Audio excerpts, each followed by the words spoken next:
Sporting a roster of just 23 young men, the Lyman Eagles certainly aren't the largest 2A program. The numbers might be small, but hope is in bloom as they try to earn a playoff bid after a 2-year drought. Under 8th-year head coach Dale Anderson, this band of brothers is out to make their mark on the 2019 season.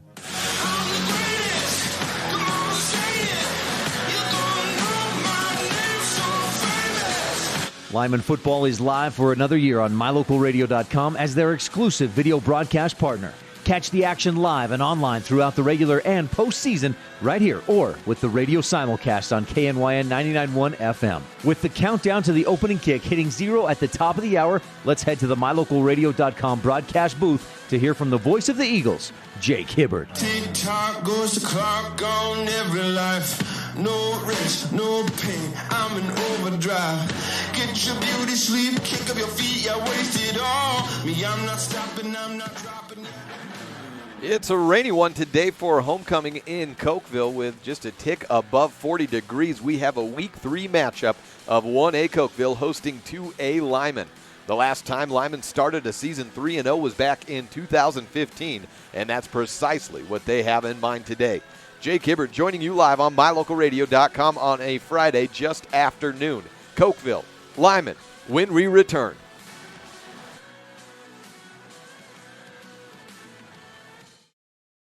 For nearly 45 years, Yeager's Auto Body in Green River has been among the most trusted businesses in southwest Wyoming and beyond. There's a reason why the biggest auto dealers in the area trust their vehicles to Yeager's Auto Body. Owner Justin Yeager and his staff are experts in their field and will deliver on your vehicle's needs. So the next time your car is in need of repair, go see the best at Yeager's Auto Body in Green River at 360 West Flaming Gorge Way, or give them a call at 307-875-2448. Yeager's Auto Body in Green River, proud sponsors of Mountain View and Lyman High School sports.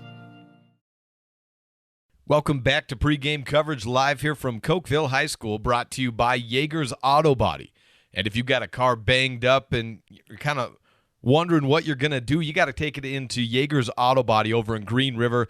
They're going to fix it up, and it's going to look exactly like it did before the accident happened. Yeager's Auto Body, a proud sponsor of Bridger Valley Sports, bringing you pregame coverage here. And when we come back, we will take a closer look at today's contest between Cokeville and Lyman, interclassification matchup here today, 1A Cokeville versus 2A Lyman. And Lyman trying to break a 2-year losing skid in this renewed series. These teams have played each other a lot in the past. As a whole, 67 times, and Cokeville holding a 41-25 win advantage with one tie along the way. We'll take a look at how that all matches up between these two teams today on the Yeager's Auto Body pregame show next on this First Bank presentation of Lyman football on MyLocalRadio.com. As one of the region's most visited websites, MyLocalRadio.com is here to serve you. Catch up on local and regional news and information. Buy, sell, or trade your good used items on the radio classifieds. Stream your favorite music all day, every day, or catch our live coverage of your high school teams in action, all on MyLocalRadio.com. Like us on Facebook so you never miss a giveaway, and visit MyLocalRadio.com today to stream it all live.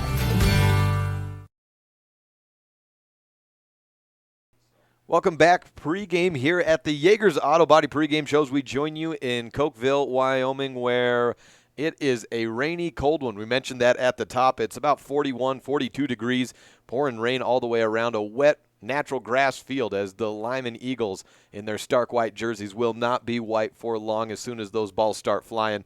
And as we look around at last week, it was a pretty successful game for Lyman. They defeated Kemmer 38-7, and we're running all over. Had almost 200 yards from Hagen Lamoureux, 3 touchdowns to go along with that. Over 100 yards from Carter Smith as well. As for Cokeville, they were able to rebound in a big way. I saw 2 different scores, 37 and 42. 37 points put up against the Evanston JV program. So they go on to 1-1 on the season, 2-1 if you go back to that 0-week contest, which was played as a regular game.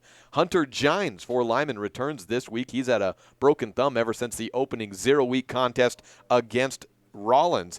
Well, he comes back. He'll join in as a linebacker and an offensive lineman. That's a big get for a roster of linemen with just 23 players on it. Hey, going from 22 to 23 and a starter at that, that's a pretty important get. as we take a look at the history, we mentioned that it's 41-25 and one tie along the way between Cokeville and Lyman. From the years of 1959 till 1996, they actually played each other every single year, and there was a long stretch where they played each other sometimes back-to-back weeks, almost twice every year. But after 96, these two teams went their separate ways and renewed this old rivalry 2 years ago when in 2017, Lyman was defeated by Cokeville 35-6. Last year it was a closer one with Cokeville defeating Lyman 14-6.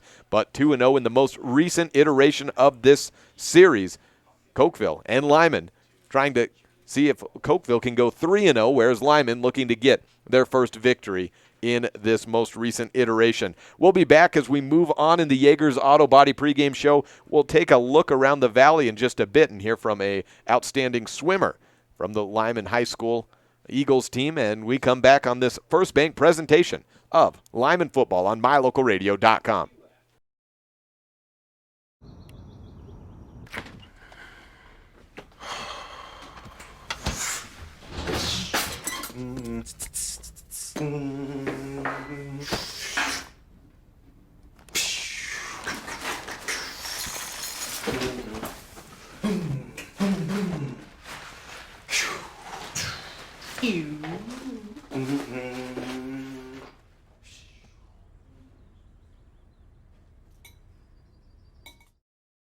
When do you schedule doctor appointments? In bed before I fall asleep. In the car waiting to pick up my kids. We can even do it after breakfast. We all lead busy lives. Online appointment scheduling puts you in control. In just 90 seconds, you can make an appointment with a primary care provider or specialist at evanstonanytime.com. Select the day and time most convenient for you. Enter some basic information, and just like that, you're scheduled for care. Schedule appointments for next day and beyond at evanstonanytime.com. The Wyoming Prep Podcast on the radio is back for another year with a bit of a twist. Join me, Jake Hibbard, as I transition from covering Evanston and becoming the voice of the Mountain View Buffs and Lyman Eagles. I'll be live every Wednesday at 10:30 a.m. with news, analysis, and guests as we focus on the Bridger Valley and beyond. We'll cover the happenings around the area and across the state landscape. We would also like to welcome onto the show as a regular this year, Dennis Lynch of Auto Farm Chevrolet. Join us every Wednesday on KNY on 99.1 FM in the Evanston listening area for the Wyoming Prep Podcast on the radio. If you can't catch it then, don't worry. We'll post all the episodes up to mylocalradio.com, or you can also find it by searching and subscribing to the Wyoming Prep Podcast on iTunes or Google Play. The Wyoming Prep Podcast on the radio, presented by Auto Farm Chevrolet, every Wednesday, August through March on KNY 99.1 FM in Evanston, or online anytime at mylocalradio.com, or of course at the Wyoming Prep Podcast on wherever you get your podcasts. The Wyoming Prep Podcast on the radio. Come join in on the fun.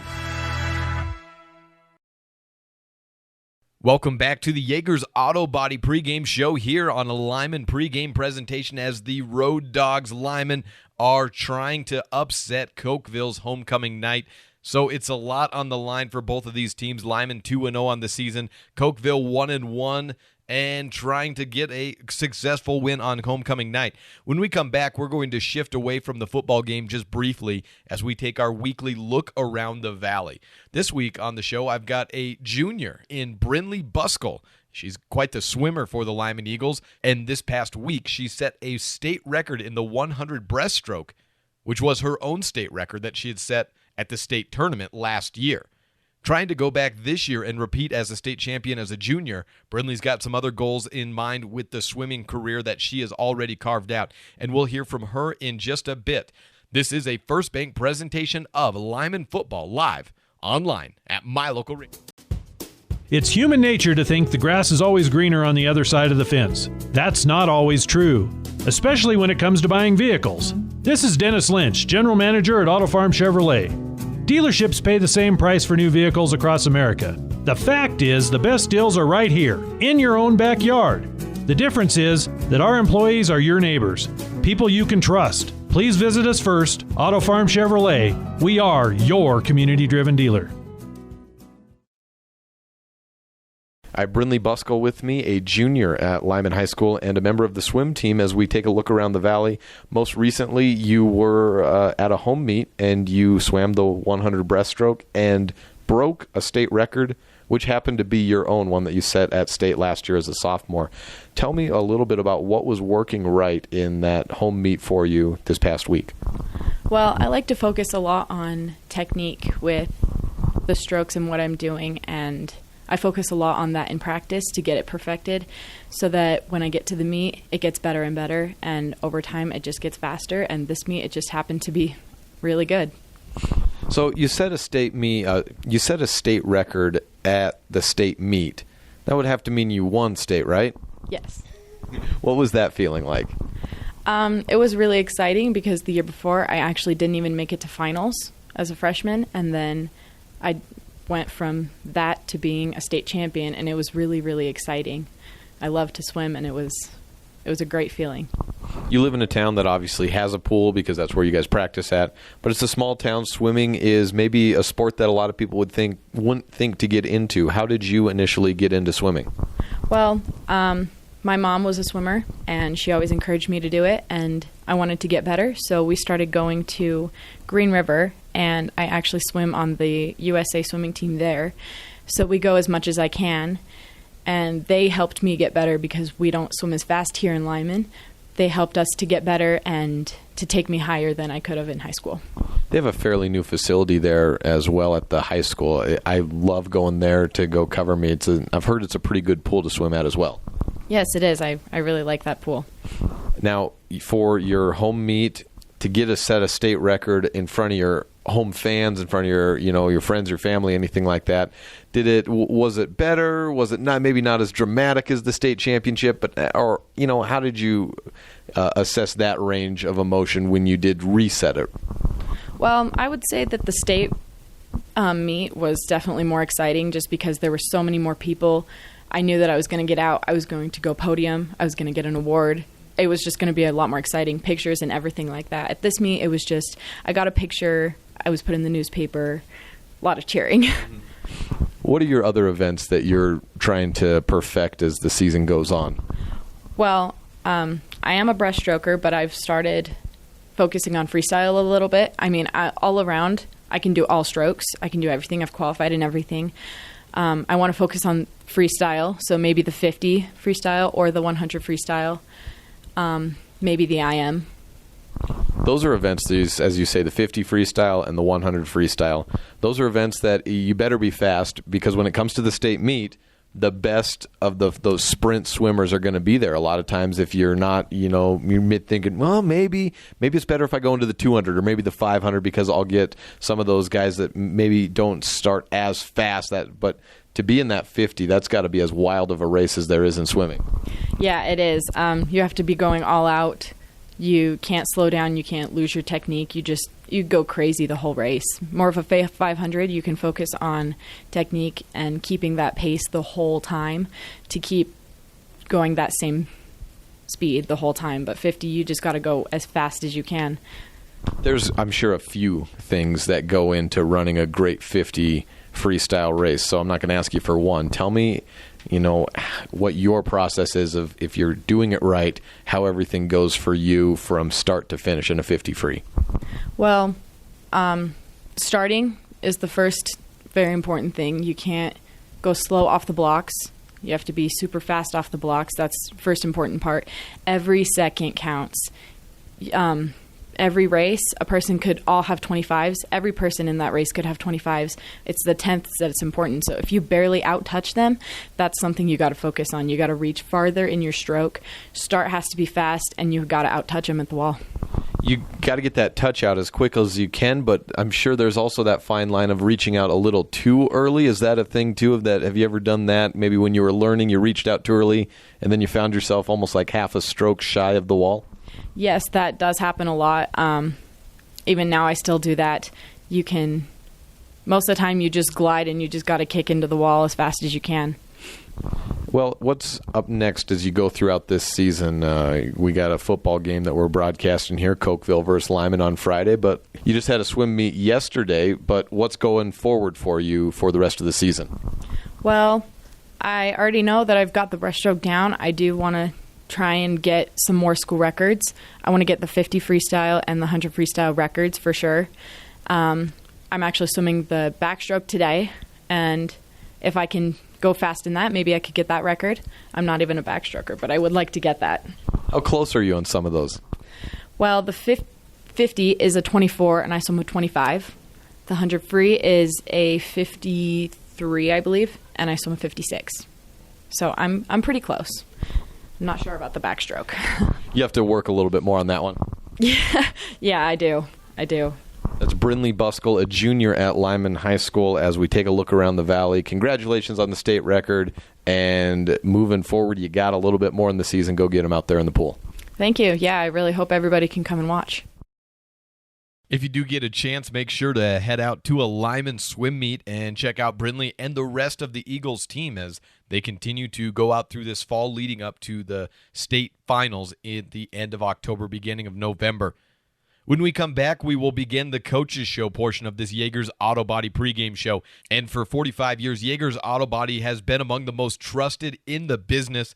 That's why everyone goes to Yeager's Auto Body in Green River, because they're the best. You should too if you've got a banged-up vehicle. They'll get it fixed up right for you. Yeager's Auto Body bringing us this pregame show. And when we come back, we will hear from Todd Dayton, head coach of the Cokeville Panthers. I caught up with him a little earlier in the season and then was able to catch up with him a little bit earlier in this week as well. And then to close out the pregame show, we will have Dale Anderson, your head coach of the Lyman Eagles. This is a First Bank presentation of Lyman football, live and online at My Local. Your mobility affects every aspect of your life. When you suffer from an injury that decreases your mobility, or maybe you're just noticing that you're having a harder time balancing and your flexibility isn't what it used to be, call Randy Christofferson at Achieve Sports Medicine. Randy will work with you to improve your overall health by reducing pain and improving mobility. Schedule your appointment today by calling 307-747-4627. Achieve Sports Medicine in Lyman. No excuses, just results.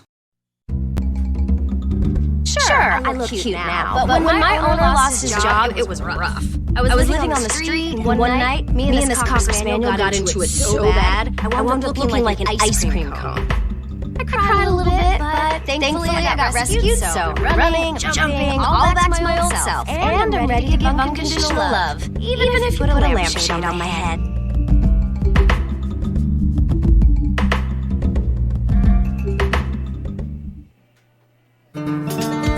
Business cards are a powerful and inexpensive way to promote the goods and services you offer. You can design your own cards or have the professionals at West Star Printing design your business cards. Now with same-day and next-day turnaround on all business card printing, you don't have to wait. Get your business cards today. Professional quality, inexpensive prices, and quick turnaround. Visit West Star Printing, 243 7th Street in Evanston, across from the library. West Star Printing, 307-789-5202. And welcome into the coaches portion of the Yeager's Auto Body pregame show. Jake Hibbard joining you live and online at mylocalradio.com on Cokeville's homecoming afternoon festivities. The parade has been done. The assembly's all out of the way. We'll see from the homecoming royalty at halftime. But for Lyman on the road, their homecoming's a few weeks away, and right now they're not worried about the festivities. They're worrying about a 3-0 start to the season.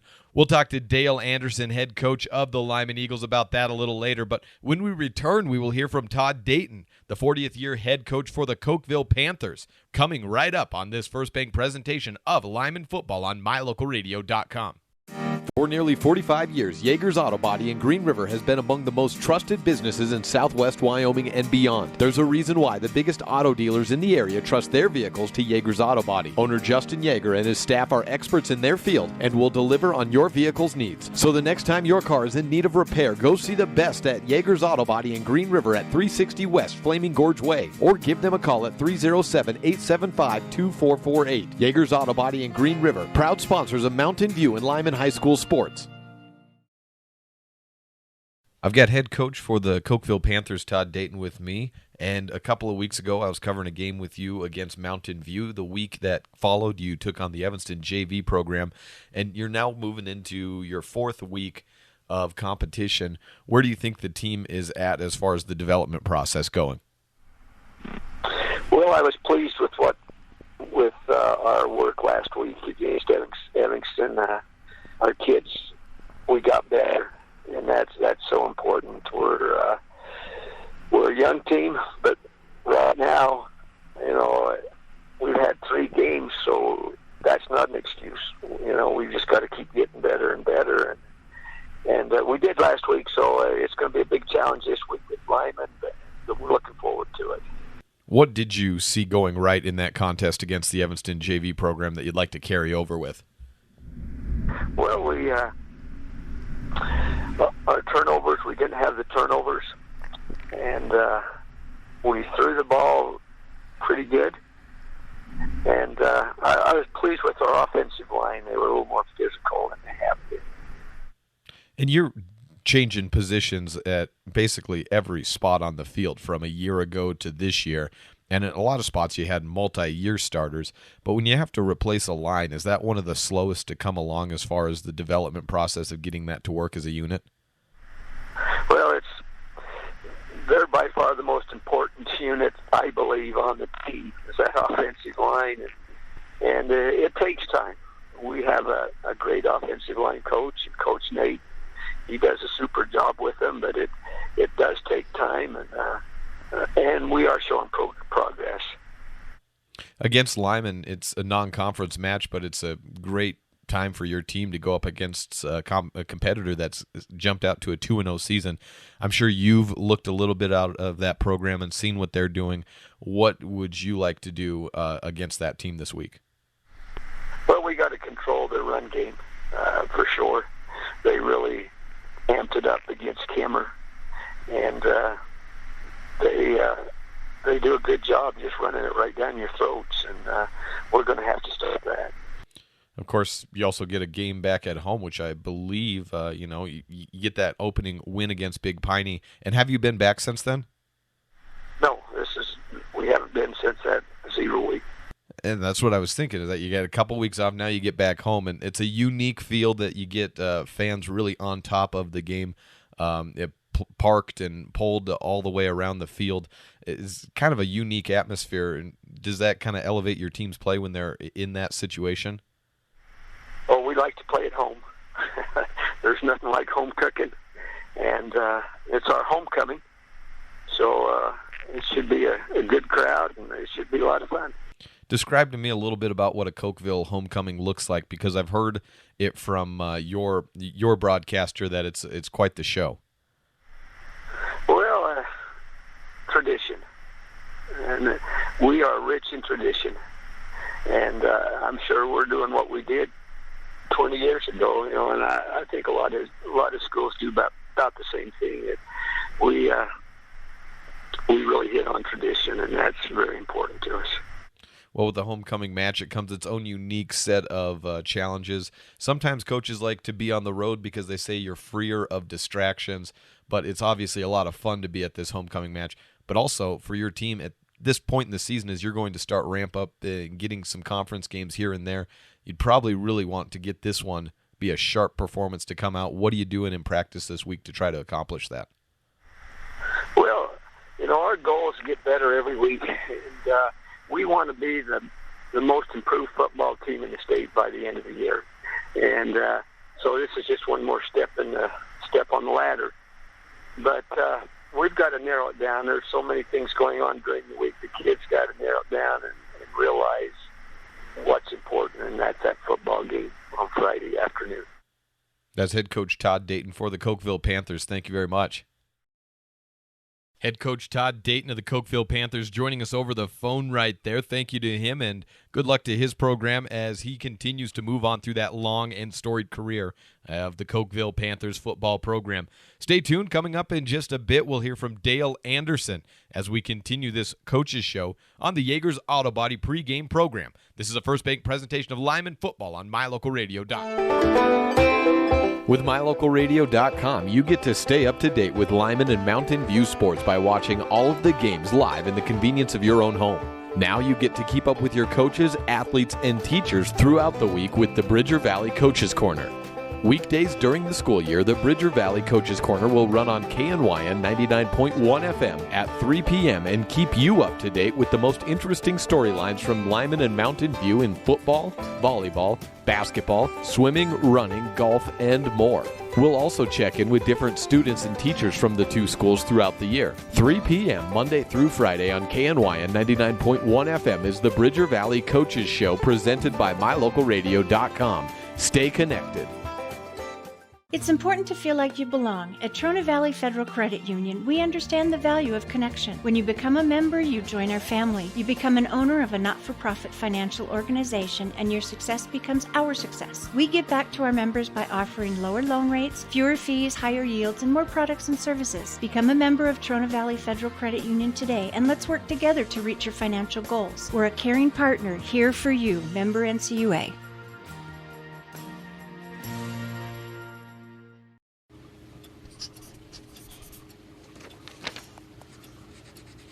If you love them enough to relearn math so you can teach them math, then surely you'll check nhtsa.gov/the right seat to make sure they're correctly buckled in the back seat.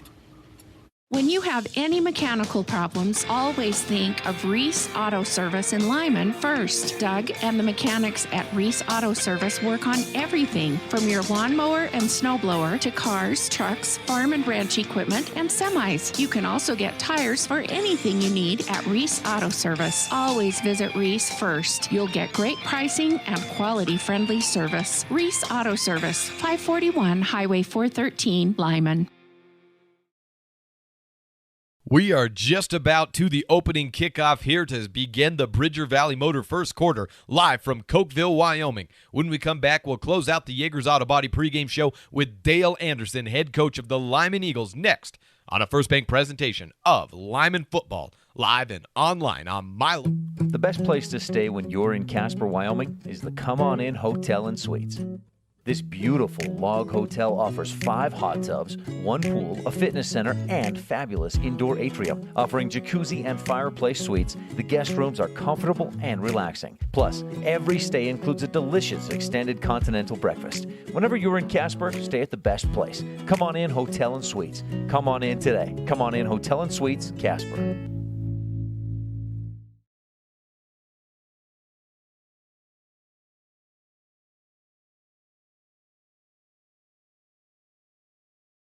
I've got head coach for the Lyman Eagles, Dale Anderson, and a 2-0 start to the regular season after that 0-week loss. Both of those games coming in conference. Last week, 38-7 over Kemmer. Can I go ahead and say things went according to plan? Yeah, I thought our kids really executed the game plan well. We were happy with the effort of the kids and obviously the result also. With the rushing yards, you're approaching between 300 and 400 yards of rushing. In that contest, what did you see the advantage and then try to go after? Was there any adjustments made during the game, or did you just stick with it? Well, we just try to find what works, and I try not to outthink myself. So if we find something that's working, we try to stick with it until somebody can stop it. We thought maybe we'd end up having to throw a little more in that game, but our offensive line played really well and our backs ran hard, so it ended up we're able to just kind of control the game up front. You did throw one early that went to Blake Palmer for that long touchdown, and I think that was probably the longest I've seen Carter throw this year. Am I missing something? No, that's probably about it. He's got a pretty good arm, and we just try to. We had some early interception issues, so we've been trying to simplify the passing game a little, make easier throws that aren't in traffic, and just to kind of help him get in a better rhythm in games. And that was just kind of a new wrinkle we had put in this week with the rollout. So. I can't say that it's going to be any relief taking on a non-conference opponent because you can't take that away. You can't let the momentum go away as the season continues. But you get that 2-0 break. Now, what can you take from a contest in Cokeville and try to build upon as you move forward in that season? We just got to get better at what we do. We've still got things that we're not doing as well as we'd like.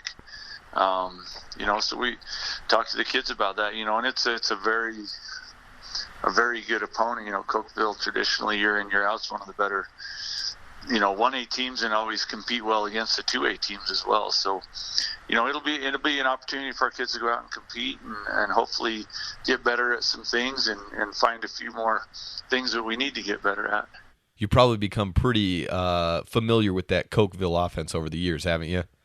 Yeah, we only started playing them a couple of years ago, so this will be our, I think, third or fourth time is all playing them since I've been here. So, but they are very sound and they execute it. That offense and even their defense trickles down to all their youth leagues and stuff. So those kids, they can run it in their sleep and they're good at it.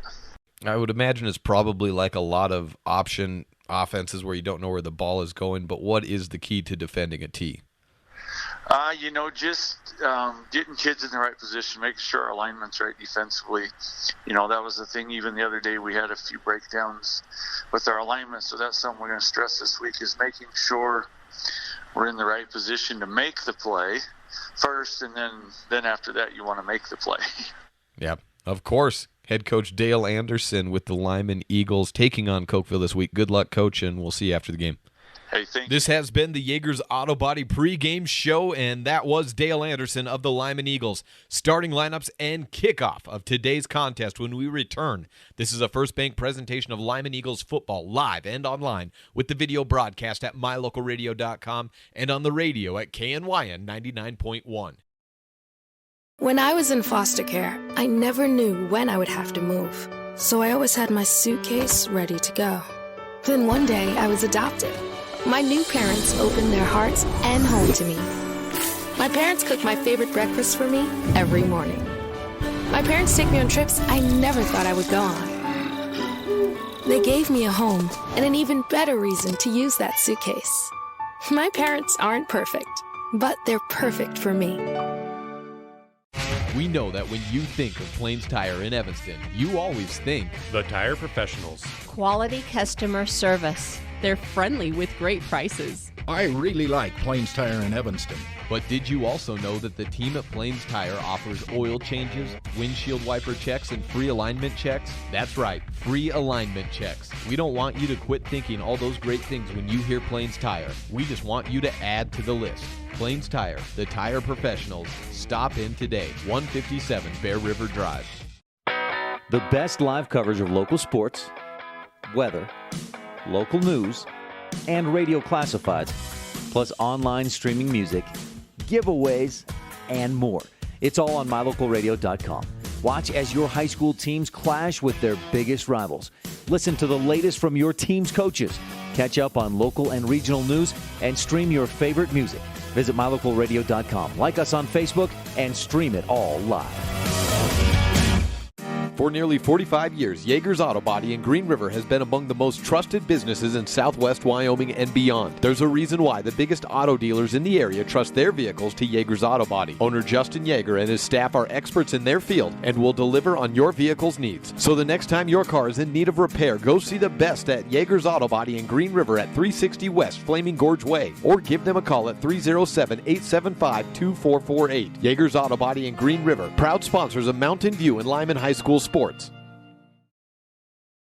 Well, the rain certainly has done anything but let up. It's about 42 degrees here, and it started really coming down about the time that the homecoming parade took off here in Cokeville. Week 3 of the season and interclassification matchups, 1A versus 2A. And next week for Cokeville, they will actually get out onto the road and take on a conference match. They'll be at Shoshone for a 4 o'clock kickoff for that. And Lyman is already coming off of 2 conference meetings themselves. They get a 1-week break from that, and then they're up in Lovell next week for a late game, a 7 o'clock kickoff for that contest chosen right there. So as we take a look out at the starting lineups for today, we don't have a coin toss yet, so we can't give you too much on who's offense, who's defense. What we can say is Hunter Gines is back and out there for Lyman. That allows a little bit of a couple of things to happen for Lyman. Number one, he can go play some linebacker, but he is also on the offensive line. And for what I was told, it sounds like Ro Meekum may be allowed to spend a little bit more time focusing in on the defensive side of things as we move along in the season. He's a D and one of those hybrid guys. I think they called a 5-3-3 Lyman's offense, sometimes 3-5-3-5, the 3-5-3 or a 5-3-3. Unless you're a coach, you're not going to notice too much difference on that. But I believe Lyman's is the 5-3-3 front, so they'll have a couple of D ends outside of 2 D tackles and a nose tackle.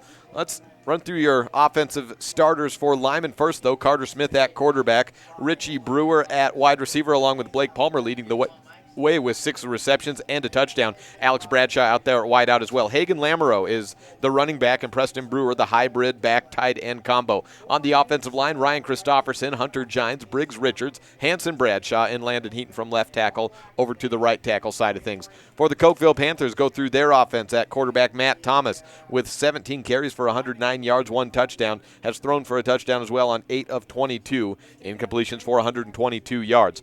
The running back, Devin Donahue, 25 attempts and 148 yards. Nate Barnes, second behind him with 123 and a touchdown as well. Trayson Dayton, the fullback. At tight end, we've got Tyler Moyes and Luke Schwarting, left tackle to the right tackle. Matthew Thompson, Wes Tykert, Ethan Bird, Eli Linford, and Garrett King. Looks like we're coming out to center field for the coin toss right now. And Matt Thomas out there along with Garrett King, the captains for Cokeville. They'll be on the near side. Cokeville in the black jerseys. Orange numerals with white trim around them. Bright orange helmets with the paw print on either side. Hagen Lamoureux and Blake Palmer currently talking to the official with the white hat holding on to the coin. Over to his right, they've got Richie Brewer. You got Hunter Gines with the big wrap around his right arm with that broken thumb. He's playing with that injury. And then the coin is up and flipped down to the ground. Wait for what the official says. It looks like Cokeville has won the toss. Let's see if they decline or opt to receive to start off the contest.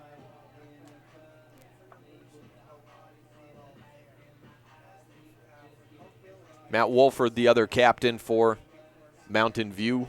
All the seniors out there. Officials still conferring with Cokeville. And Garrett King moves over to the left side of the 50. Lyman on the right. Cokeville will receive. And Lyman will defend. That will start us things up. We are down to 2 minutes on that countdown clock before the opening kickoff here, and we'll take a break. Come back shortly with pregame coverage closing out the Yeager's Auto Body pregame show. Again, thank you to Yeager's Auto Body out of Green River. We'll be back with the opening kickoff in the Bridger Valley Motor first quarter in 2 minutes. This is a First Bank presentation of Lyman football, live and online at mylocalradio.com. Do you like following your Mountain View and Lyman athletics when you can't make it to the game? Well, we love bringing it to you. Hi, I'm Jake Hibbard, voice of the Mountain View Buffaloes and Lyman Eagles, and I've been traveling around the state of Wyoming and covering high school sports for the better part of a decade. Whether it's covering a big culminating event at the Casper Event Center, calling a tightly contested Mountain View Lyman game, the greatest rivalry in this state, or kicking back and enjoying the views at one of the state's many hidden gems like the ballpark in Cowley, Wyoming, there's a few things I always see. There's officials trying their hardest, coaches sweating it out on the sidelines, and there's always a ton of support for these athletes from the entire community. MyLocalRadio.com would like to take a moment to thank all of its sponsors for making today's video coverage possible. Without all of us working together, none of this could happen. If you would like to support our future video broadcasts of Lyman and Mountain View sports, there's a few ways you can let us know. The first is, you can call our home office in Evanston, Wyoming at 307-789-8116 and let them know that you would like to know more about how you can become a sponsor of Bridger Valley Sports. The other is, you can just come up to me before or after a game and ask for more information. We've got a lot of different tiers of sponsorship and we'll find the perfect one for you. We would love for you to join the MyLocalRadio.com and Bridger Valley Sports family and help us continue to bring these games for years to come. That number again to call for the Evanston office is 307-789-8116. Or just come up and see me at one of the games and let me help you help us. And remember, go Eagles and go Buffs.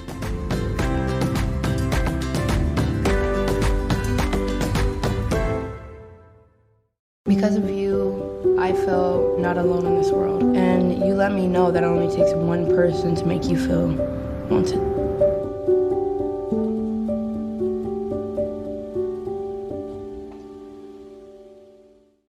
Welcome back to Pregame Coverage live here from Cokeville High School. For nearly 45 years, Yeager's Auto Body in Green River has been among the most trusted businesses in southwest Wyoming and beyond. There's a reason why the biggest auto dealers in the area trust their vehicles to Yeager's Auto Body. Owner Justin Yeager and his staff are experts in their field and will deliver on your vehicle's needs. So the next time your car is in need of repair, go see the best at Yeager's Auto Body in Green River at 360 West Flaming Gorge Way, or give them a call at 307-875-2448. Yeager's Auto Body in Green River, proud sponsors of Mountain View and Lyman High School sports. As one of the region's most visited websites, mylocalradio.com is here to serve you. Catch up on local and regional news and information. Buy, sell, or trade your good used items on the radio classifieds. Stream your favorite music all day, every day, or catch our live coverage of your high school teams in action, all on mylocalradio.com.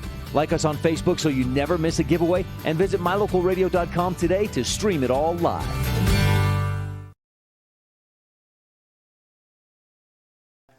Welcome back to Cokeville, Wyoming, here on homecoming night. Well, homecoming day, just an hour past noon, as the clock has struck 1:02 p.m., awaiting the kickoff, which will head Cokeville's way. They elected to receive. They will receive it out of the north end zone, moving south from left to right. Again, a set here, Cokeville in their home jerseys, black jerseys, orange numerals, white striping stroke on the outside, and bright orange helmets with the C and the Panthers sliding through it on the sides of the helmets. For Lyman, white on white with blue numerals and blue helmets, and they will not be white jerseys for long. It's been raining for a few hours now, and it has not let up, as it is about 42 degrees here on a Friday afternoon. Starting lineups being announced for Cokeville. Let's run you through them again one more time. First, for the offense of the Cokeville Panthers, which will receive Matt Thomas, the quarterback, wears number 3, a 170-pound senior. At halfback, Nate Barnes, a 190-pound junior, and number 34, Devin Donahue, a 168-pound senior.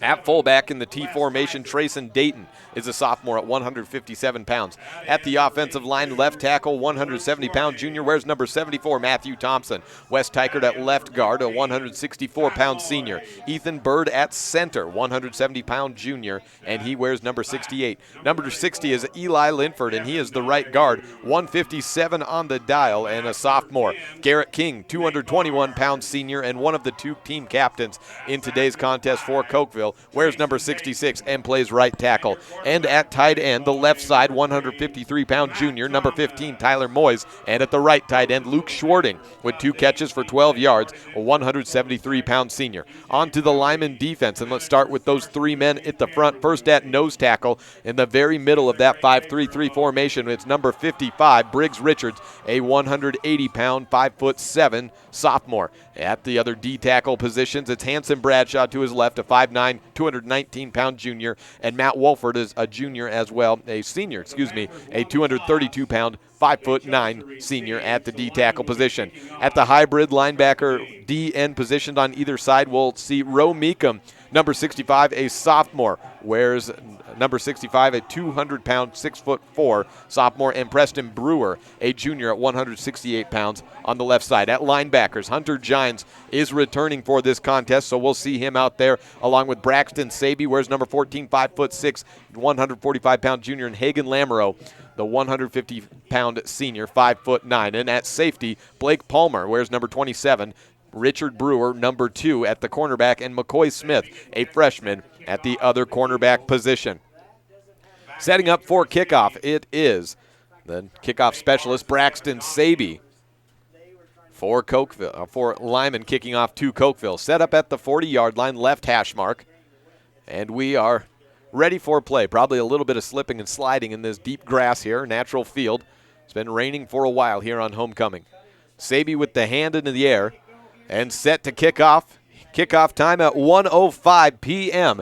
And it hits down at the 20-yard line, bobbled and trying to pick it up. Donahue does at the 15, takes it to the 20, 25, a big hole, 35, 40, cuts in at the 45 with one man to beat. And the only guy who could bring him down, Braxton Saby, does just that. The kicker's out there for a reason, and sometimes you got to make the tackle. In Saby's case, he's a two-way player as it is, but he makes the play at about the 50-yard line and probably just a yard beyond. Cokeville with excellent position to start off the clock. Kick at the 49, return to the 49-yard line as the drive starts for Cokeville in the T formation. So Matt Thomas comes out under center. No, it's not. It's a wingback situation that we've got two men to the left, Donahue behind Thomas. Pitch left side and broken play. And back in the 47-yard line. A loss of 4 yards on the play. Blake Palmer comes up with the tackle. And bring it back behind to the 46-yard line. So a loss of 4 on the play. Make it 5. The Cokeville offense gets great position to start off the drive, but Lyman's defense has held a couple of stands so far, and last week against Kemmer, the first 2 drives looked to be heading somewhere, but they were able to snuff that out with great defense. Back handoff to Nate Barnes. He moves forward straight up the middle to the 48-yard line and stopped there for a gain of 2. Third down on the 48-yard line, and it's about 13 yards to go down to the 39-yard line. Thomas comes back from the sideline into the huddle.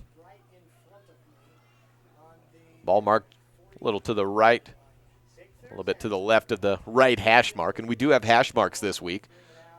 Under center and 2 backs behind, and a fake roll out to the right side. Thomas set to throw, has a man wide open at the 40-yard line. It's caught, and a broken tackle at the 30, down to the 25, 15, and taken down right there. Completed to Trayson Dayton there and brought down at the 15-yard line for a gain down to a 38-yard pass for Thomas on 3rd down and 13. A big catch and run for Trayson Dayton. Welcome you into the Bridger Valley Motor first quarter, and deep inside the territory now of Lyman. Cokeville comes out for 1st and 10. Barnes rolled out and found some space, and he had nobody on either side, front, back, sideways, either way, guarding him. Broke a tackle up the sideline. 1st down and 10 at the 15-yard line. Coming out in the I-man and motion to the right side. Handoff to Donahue, right of the tackles. Cuts in, tripped up at the ankles at the 10-yard line. On the tackle, Braxton Saby with the pickup. Give him 5 yards, 2nd down and 5. The first throw goes for 38, and it's 10 yards from pay dirt now for Cokeville with 9:48 left in the Bridger Valley Motor first quarter. Donahue getting the carry to put him back to even on the day. 2nd down and 5. Man in motion to the right. Pitch right side. No, it's a handoff to Donahue. Goes outside the tackles, and again, Saby is there at about the 7-yard line. Wait for the spot here, but probably a gain of about 3 or 4. They give him 4 yards down to the 6-yard line. That carry again by Donahue. Puts 3rd down and 1. 9:17 left in the Bridger Valley Motor first quarter. On the 6-yard line, Thomas comes under center. In the T formation, we finally see it. Look to the left. It's a handoff. Donahue wrapped up at the line of scrimmage. Probably got enough for the first there. And on the tackle there looked like Hanson Bradshaw. 8:56 on the clock. That stops right there because it is a 1st down. Ball marked at just beyond the 5-yard line, so just enough. 5 yards on 4 carries for Donahue. The big play of the drive so far comes by way of the completion on 3rd down and 13 from Thomas to Barnes. Outside, and a quarterback to Nate Barnes is in on the right side of the tackle, pushed forward for maybe a yard or so. Said the completion was to Barnes. It was to Dayton for 38 yards, and we're at about the 3-yard line. So give 2 yards to Nate Barnes on the carry. He's got 4 on a couple of carries. 8:21. 2nd down and goal. Ball marked at, let's say, the 3-yard line. It's going to get muddy out there, and the vantage point that we have looking down that line, not the best. T formation on 2nd down. Pitch outside. Cut back in and stretching out for the end zone. Dayton trying to get into the end zone. Not quite yet, but close. Richard Brewer on the tackle. On the stretch out on the pitch. 3rd down, and they mark it a yard forward to about the 3.5, 2-yard line. Mark it down for a gain of 1 on the pitch outside to Dayton, his first carry of the day. 7:40 left, and under center, Thomas pushes forward, trying to get into the end zone. And wait for the call as the pile finally stops. Whistle blow. Looks just a little bit short here on third down. Wait for the spot, and it's 4th down and goal. No, a touchdown called, a very delayed touchdown. Called for Thomas, and finally the far left side official signals. Touchdown up in the air, 6 points on the board. So Thomas give him 2 yards on the carry for the score. And what an anticlimactic touchdown with how long it took to get the signal in. Sure looked like 4th and goal.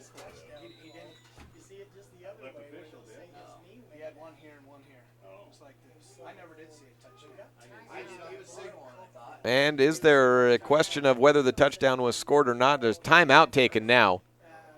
No touchdown. Okay, so no touchdown signaled. There was a far left official did put 2 hands in the air for a second, but then changed that. Timeout taken. So no touchdown, and 4th and goal at the 2-yard line when we return. This is a First Bank presentation of Lyman football on mylocalradio.com. A common thread no matter where you live in Wyoming is that if you're heading somewhere, it's probably going to be a while until you get there. A lot can go wrong on these long road trips across this great state. And if you ever find yourself broke down on the side of the road, it's time to call Glade Erickson at Bridger Valley Motor to come pick you up day or night. Bridger Valley Motor offers 24-hour towing services. If you need a tow, you need to call Glade on his cell phone at 3. Back here, 4th down and goal on the 2-yard line, and it's Thomas under center. 4th and goal, Thomas hands off to Donahue. Stuck up at the line of scrimmage, and whistle blown dead on the stop there. The quarterback linebacker, Carter Smith, and they give him in to the end zone. Looked for a second like Smith may have stopped him, but they were pretty close. I think they were a little closer than the marker signaled. So just in with the stretch out, 6-0 on the Benedict's Market and True Value scoreboard. Cokeville gets the run in, and Thomas with his 2nd carry. This one is a touchdown.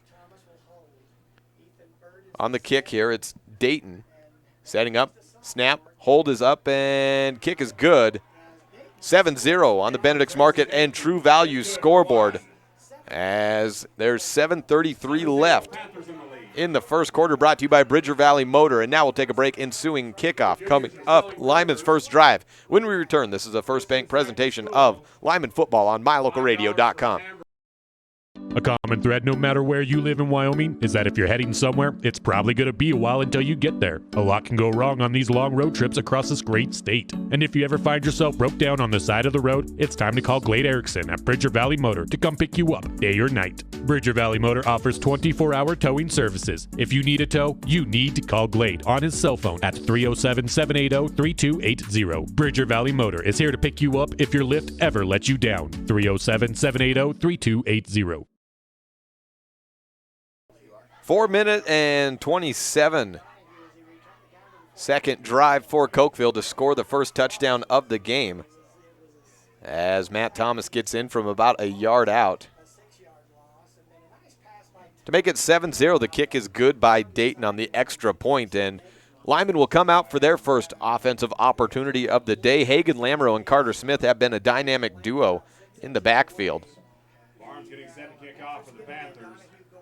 And see if they can continue that against a Cokeville defense. The kick is up, and Barnes boots it into the end zone on a one-hop at the 5-yard line. Rolls into the back zone, and here come the Lyman Eagles. Let's now give you your starters. Here's we welcome you back to the Bridger Valley Motor first quarter. At quarterback, Carter Smith, and at running back behind him, Hagan Lamoureux, last year's quarterback. On the wide receiver, they got 3 of them, Blake Palmer, Alex Bradshaw, and Richard Brewer. Preston Brewer, a hybrid back, and we'll get to the offensive line and Cokeville defense when we return as the drive starts at the 20-yard line for Lyman. In the shotgun, as usual, here comes Carter Smith. Takes the snap a little bit low, fakes the handoff, keeps it up the left side. Pushing forward at the 24-yard line, brought down by Garrett King at the 24 for a gain of about 3 or 4 depending on the spot. On the 20-yard line, Lyman needs to drive 80 yards. That was not an issue a week ago, as that program was just moving the ball like no other. Had drives for touchdowns of 77, 80 yards, 76, 63 yards as well. Second down and 6 to go on a 4-yard run by Smith. to the left hash mark. Ball at the 24-yard line. Hand off to Lamoureux, going to the right of guard, and he's brought down for a gain of maybe 1. Barnes on the tackle there at the 25-yard line. Move it forward 1 yard, 3rd down and 5 at their own 25. A 10-play drive for Cokeville. Lyman trying to do something similar, but needs to pick up 5 yards here. Shotgun snap straight away. Smith looking to throw. Doesn't have anything. Now tucks it and runs. Tries to barrel his way forward. Needs to get to the 30. The back line of offensive line starts to push and may have gotten it for him. He got a healthy push from his line in front, and they signal first down at the 30-yard line. So he got the 5 yards needed. And Smith was probably going to be stopped for a sack if he kept back there to throw, so he tucked it and started to run. It was not a design quarterback draw with how the offensive line was set up, with the defense coming in around him. And then he was stopped for a gain of about 2, maybe 3, but his offensive line came in from behind and started to push, and that's how we get out to the 30-yard line. 1st and 10 at the 30. And Smith takes the snap. No, to direct to Hagen Lamoureux. Flags fly immediately upon the snap as Lamoureux's brought down at about the 33, but that looks like it's moving back immediately for Lyman. False start called against Lyman, pushes him back to about the 25-yard line. Bring up 1st down and 15. 5:58 left in the Bridger Valley Motor first quarter, and 307-780-3280 is the number to call. We have some rain here today. I hear it's snowing south of here in Evanston, and we're not that far away from snow coming around, and when you need a tow, that's the number you need to call. Glade Erickson's got that roll top back tow truck, so no matter what you got, all-wheel drive, you can put it up top, and you've got it. Snap. And the handoff right side to a wide receiver sweep end around. Richard Brewer trying to find some space out on the right edges and brought down for a gain of about 2 or 3 yards. Brings up a gain of 1 yard maybe. Give him 1 yard on the carry there. 2nd down and 14. Carry for Brewer.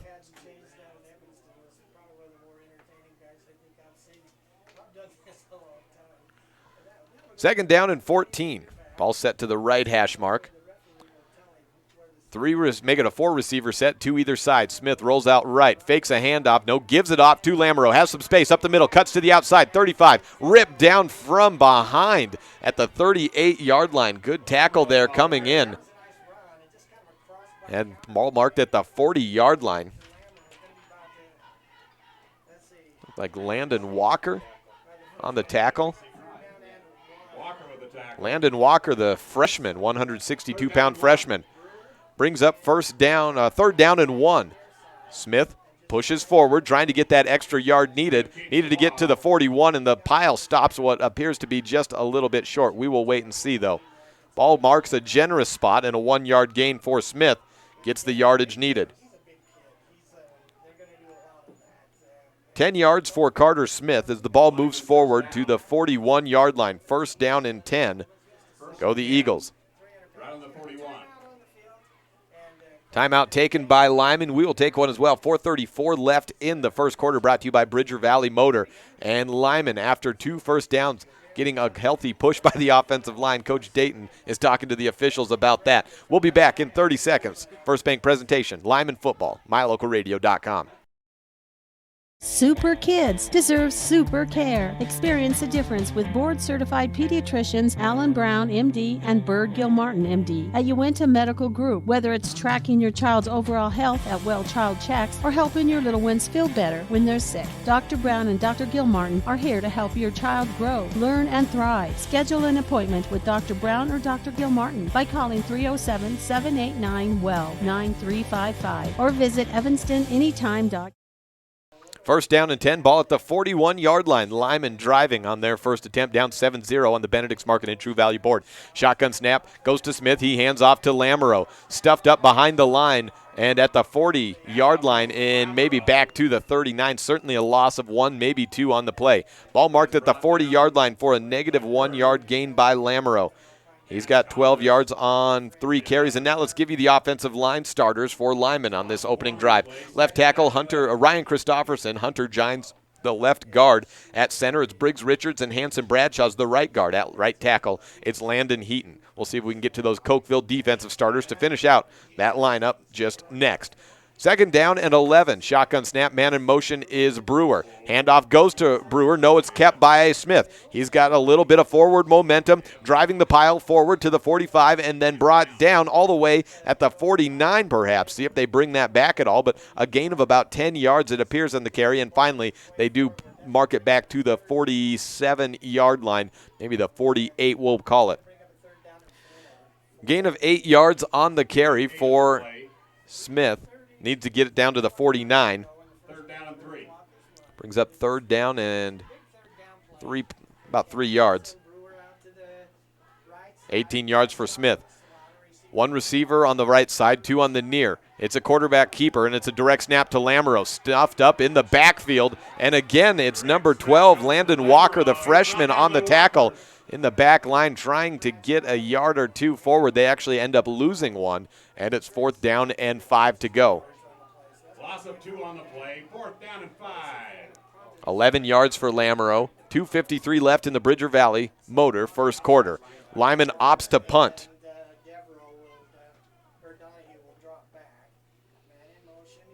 2 men back in Barnes and Donahue to receive at about the 15-yard line. It's a short punt out to the 25. It's bobbled, still on the ground. And Carter Smith comes up with the tackle after about no gain as Nate Barnes make that. Donahue just picked it up in time. Weren't able to get to those Cokeville Panther defensive starters, but let's give you them now as we've got the front line, Garrett King at defensive end and Ethan Bird at the D tackles, Matthew Thompson and Wes Tykert. Inside linebackers, Nate Barnes and Matt Thomas. Outside linebackers, Trayson Dayton and Wyatt Mackey. Luke Schwarting at the cornerback along with Tyler Moyes. Ammon Halls out there as well, and Devin Donahue. Rounding out your starters, we also should mention Landon Walker has a couple of big tackles playing at linebacker in that opening defensive drive. It starts for Cokeville on the 15-yard line, 25-yard line, and the opening play is a run to Nate Barnes out to the 30-yard line. 2nd down and 4 to go. 2nd down and 6. Make that 2nd down and 6.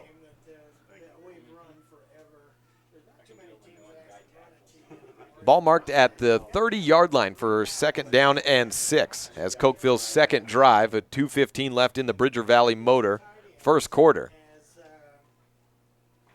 Started at the 21-yard line. T formation, man in motion to the right is Donahue. And a rollout right side. Has a man wide open in Schwarting. He underthrows him, though. Schwarting backing up on it. Tipped out of play by Richie Brewer. He wasn't looking at the ball. Just put his hands up in anticipation of where Schwarting was. It was a deep throw down at the 35-yard line and just tipped incomplete by Richie Brewer. Not looking for the play on a cold and rainy day. Probably was a little bit of a stinger on that right hand there. Make it 3rd down and 6 at the 30-yard line. Second throw attempt by Thomas.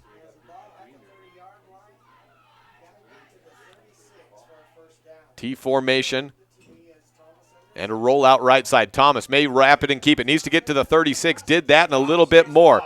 Tackled out there by Lamoureux, Hunter Gines, but out to the 37-yard line. The tackle goes in a gain of 7 on the play. They needed 6. A good run there by Matt Thomas.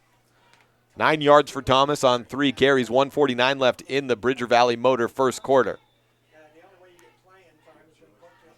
7-0 the score on the Benedict's Market and True Value board. Cokeville scoring first on a quarterback keeper by Thomas. Ball marked at the 37-yard line. Thomas rolls out left side. Donahue takes the handoff out to the 39 where he's wrapped up, going out left of tackle. It was Hanson Bradshaw on the takedown. Down to 1:20 left. Give 3 yards on the carry for Donahue.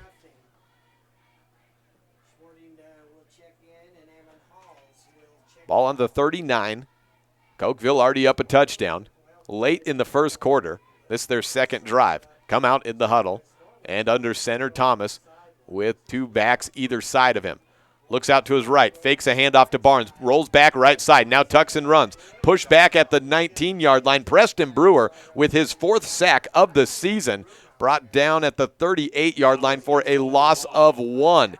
I mentioned the sack for Preston Brewer. He had a couple last week. He had 1 in week 1, now 4 sacks in the season. Overall, that's tackle number 23 of the year.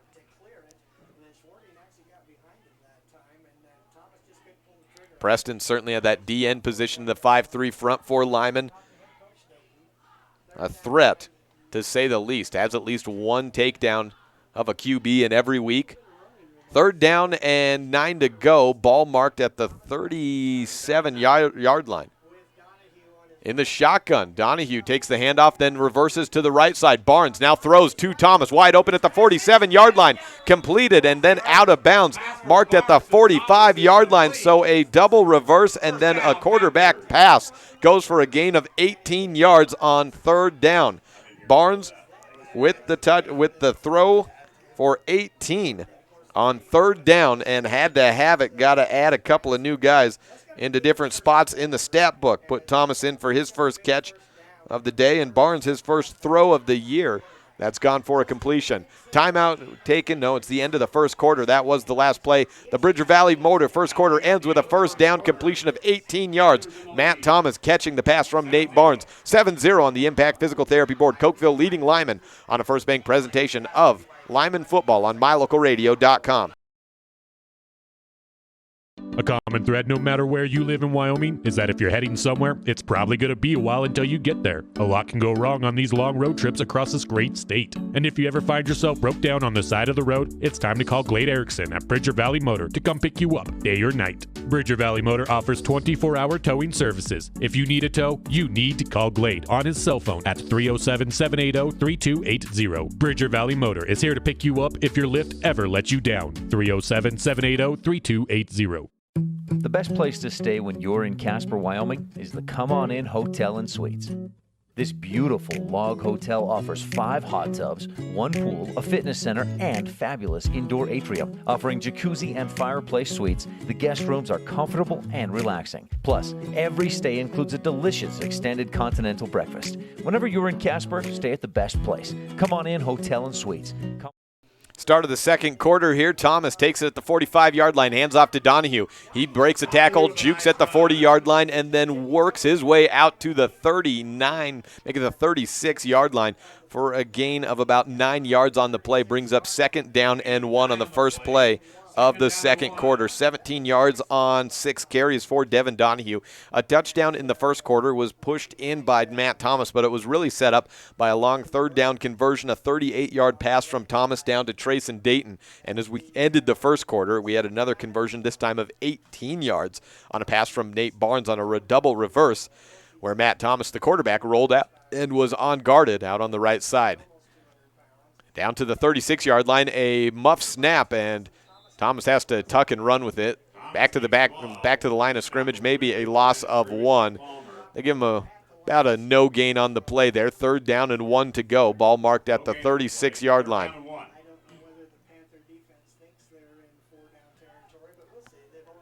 Ball on the 36-yard line, and already a 1-touchdown lead for Cokeville. 1-1 on the season, ranked number 3 in the Wild Preps rankings, and 1A. Lyman up to number 4 this week after a 2-0 conference start. T formation, Thomas under center, 2 backs to the left, and a rollout left side, a handoff to Donahue. He's out to the 33-yard line, good enough for a 1st down.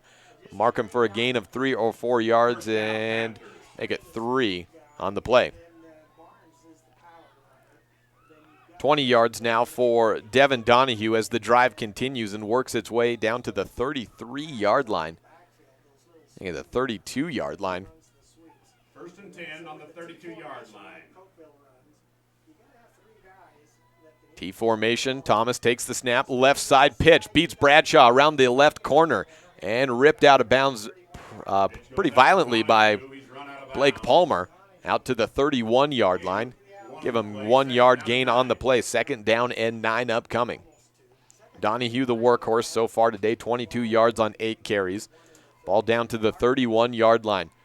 a rainy day, and Cokeville's got an extra point kicker, but certainly not in field goal range. You get 4-down territory once you get into this area in high school football.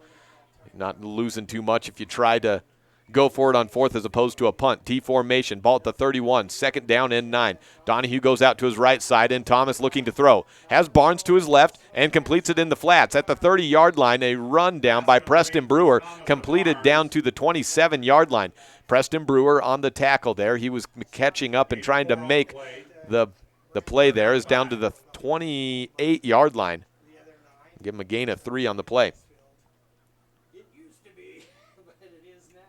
Well, we got that traditional setup going back again with Thomas actually throwing the ball. And a second catch of the day for, first for Nate Barnes. 3rd completion overall for Cokeville.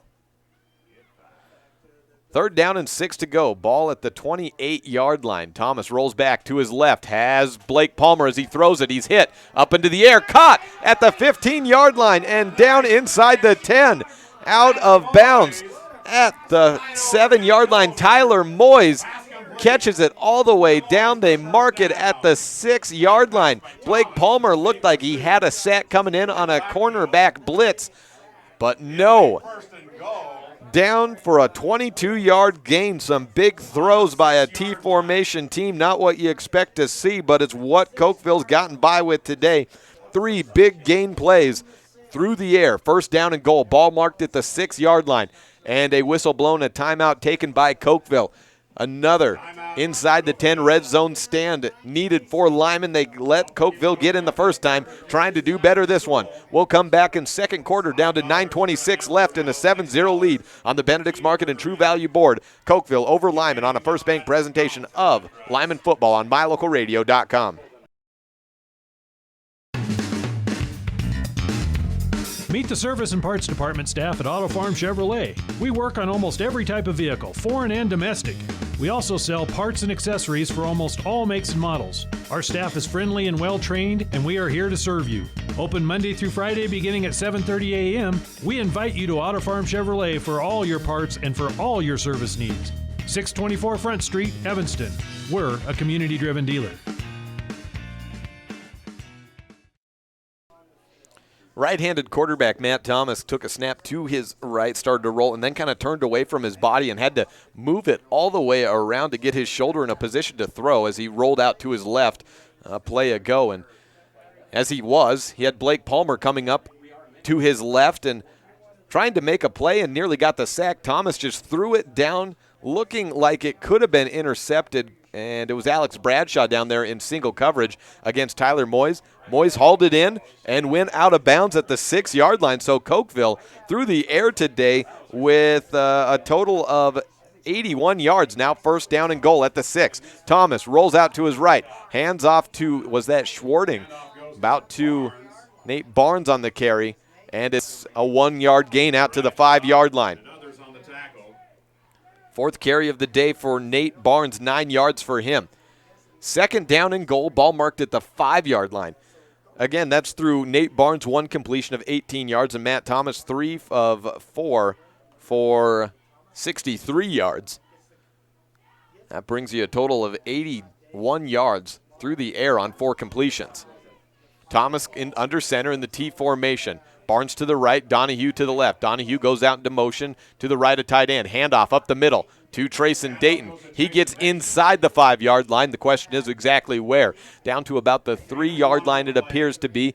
Ball marked at the 4-yard line, so just a 1-yard gain. 2 carries, 1 yard each for Trayson. 3rd down and goal. Ball down to the inside that 5, right about the 4-yard line, about in between the hash marks either way, maybe to the left of center. Ball clock continuing to roll at about 8:15 left in the first half. Down on the Benedict's Market and True Value scoreboard.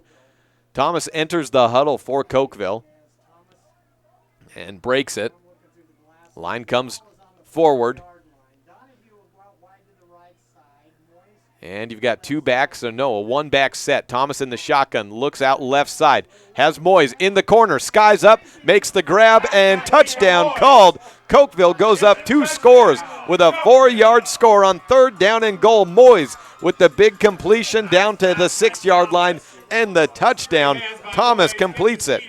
TD pass makes it 13-0 on the Benedict's Market and True Value scoreboard. 13-0 with the extra point pending. Well, they make it almost 100 yards.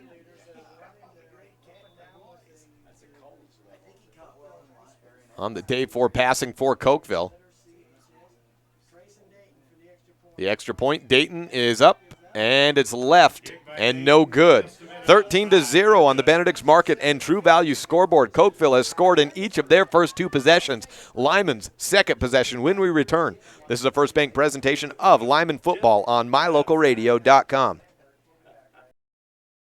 We're here to help strengthen our community. Yes, that's right. At Trona Valley Federal Credit Union, we take pride in belonging to our community. We encourage people of every race, gender, and belief to come together and give their all towards the betterment of our community. It's about people helping people. When you join our credit union, you also join a movement. At Trona Valley, we are thankful for our members, member NCUA, trust NCUA, a credit union system that is safe, sound, and secure. The central and midwestern U.S. averages more than 850 tornadoes each year. And lately, the number of floods has been rising in the region, too. So chances are, there will be more twisters and floods near here again. And between school, sports, and social lives, chances are, you won't be with your kids when it happens. Will they know what to do? Ready.gov/kids has all the educational tools and information to make the conversation easy. When the time comes, chances are they'll feel prepared, not scared. So talk with your family today. 7:50 left in the first half on the Benedict's Market and True Value scoreboard. It is 13-0. Cokeville leading Lyman. Just the second drive of the day coming up for Lyman. Set back to receive. It's Palmer. And a kick way out of bounds, so Palmer and Brewer don't even have to worry about that one. Ball went out of bounds at about the 30. Should go forward about 10 yards to the 40 after that. Lyman takes over with 7:50 on the clock and gets better field position than they started their last drive at about the 23-yard line. We're able to pick up a couple of first downs, but resulted in a punt on their third set. Ball marked at the 40-yard line. And again, the time on the clock, 7:50. And make it the 35-yard line for the kick out of bounds. I was watching a 4A game last week where the kick out of bounds resulted in the 40. This one on the 35. Shotgun form. Carter Smith hands off to Lamoureux to the right. Gets a big hole up the center to the 40. 45 rolls out to the outside past the 50 to the 45. Donahue cuts back in. Can't wrap him up though. Still on his feet down to the 25-yard line and pushed out of bounds. Wow, what a run there for Hagen Lamoureux down to about the 25, make it the 23-yard line. Let's give him 42 yards on the carry. Well, it's marked right at the 25-yard line, a 40-yard carry for Hagen Lamoureux. 51 yards for Lamoureux and move that chain all the way down to the 25-yard line. 1st and 10. Shotgun form, Smith. Loses the snap, has to tuck to his left and run. Tripped up at the line of scrimmage by Devin Donahue. And they will mark it right about the line of scrimmage. Loss of about 3 or 4 inches on the carry. Sam Dayton, not Donahue, 32, not 34 on the tackle. 2nd down and 10 to go. Ball's just behind the 25-yard line. Shotgun form, 2 receivers on the left side, Palmer to the right. Snap perfect to Lamoureux up the middle, a big hole again to the 20, down to the 15-yard line. 3 Cokeville Panthers come in, wrap him up, and push him down. But another good carry and maybe close to a first down. Wait for the signal there. First down is signaled. 10-yard carry for Hagen Lamoureux. 61 yards for Hagen. He had 3 touchdowns in last week's contest, and that came on 20-plus carries, 24 carries in all. He had 201 yards on the ground. Down to the 15-yard line, 1st and 10. Inside the red zone for the first time today. Lamoureux awaiting the direct snap. Takes it, moves up to his right of tackle. It's Dayton with the takedown, just in front of the line of scrimmage for about 2 or 3 yards forward. Mark him down to the 11-yard line. Gain him 4 yards. Second down and 7. Out comes the snap, the huddle again for Carter Smith, this time in the shotgun. Lamoureux to his right, 3 receivers set. Fake handoff, Smith rolls out right at tackle. And Dayton gets carried a couple of yards forward. And they give him about 2, maybe 3 yards. It's inside to about the 8-yard line, maybe 3 yards on the carry. About 3rd down and 4 to go.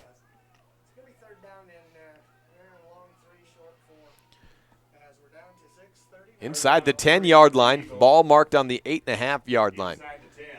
Shotgun form. Smith has 2 receivers to his left. Hands off fake, then looks out left. Garrett King trying to chase him down. Short of the first down as he could not find an edge. And the question is how short and where do they choose for 4th down. Lyman's converted on a couple of 4th downs this year. Carter Smith was slow getting up. I think, though, he just got a little bit of grass in his helmet.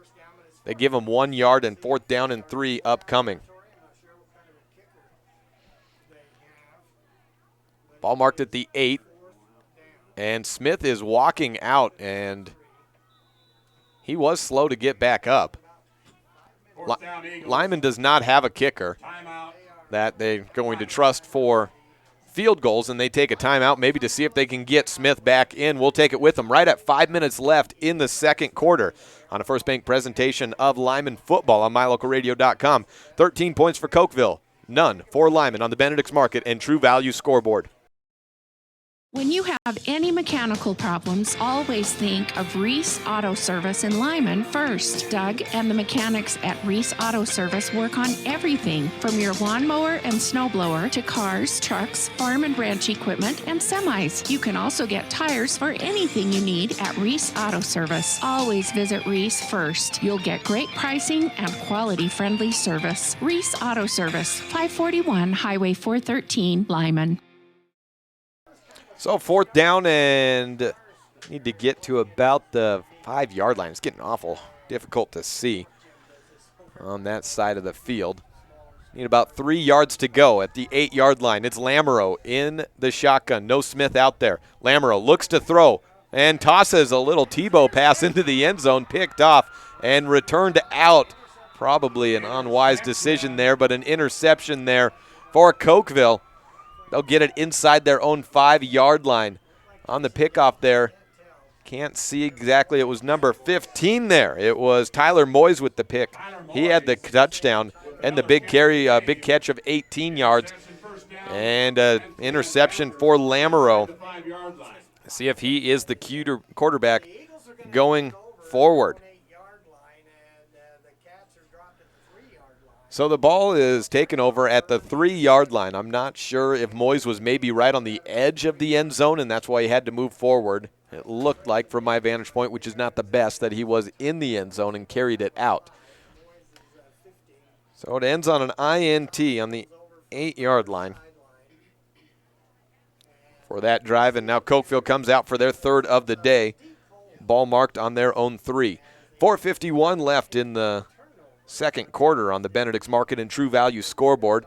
Lyman's drive stalls, and we have to wait to see what happens with Carter Smith. A pass is wide open. Donahue misses as it goes through his fingers at the 20-yard line, and he stands and looks up to the sky and wonders how he missed that one. Now we'll head back to the huddle. 2nd down and 10 from the 3-yard line. There was absolutely nobody. That would have been pay dirt for Donahue. But instead, it's 2nd down and 10 from the 3-yard line. 4:46 as the clock is stopped. 6 attempts and 4 completions for Matt Thomas today.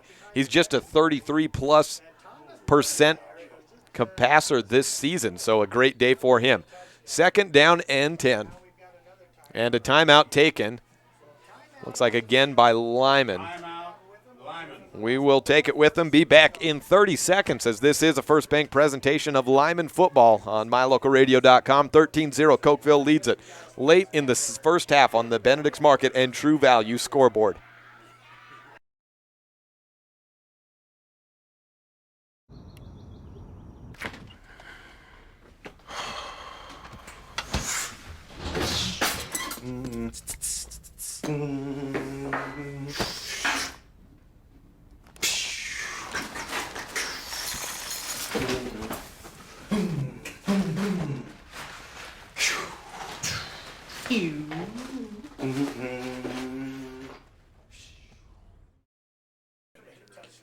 .446 left in the second quarter after a near miss. Devin Donahue let a touchdown slip through his fingertips as he was wide open. Nobody at a mile on either side. But instead it's at second down and 10 to go from the 3-yard line. So far, Cokeville's had 2 touchdowns. Lyman just threw a pick. And that was Hagen Lamro on his first attempt on that interception. He was last year's quarterback from a run-heavy offense, to say the least. So Lyman still pretty run-heavy. Carter Smith, if he can't come back, that's a big miss on offense and defense. Cokeville opts for a run on second down, and it is Donahue on the carry. Handoff goes to Donahue. And no gain on the play. They mark it right there. 3rd down and 10 to go. No gain on the play. 3rd down and 10. 3rd down and 10 inside their own 3, and I'm still curious exactly where that interception was picked off at.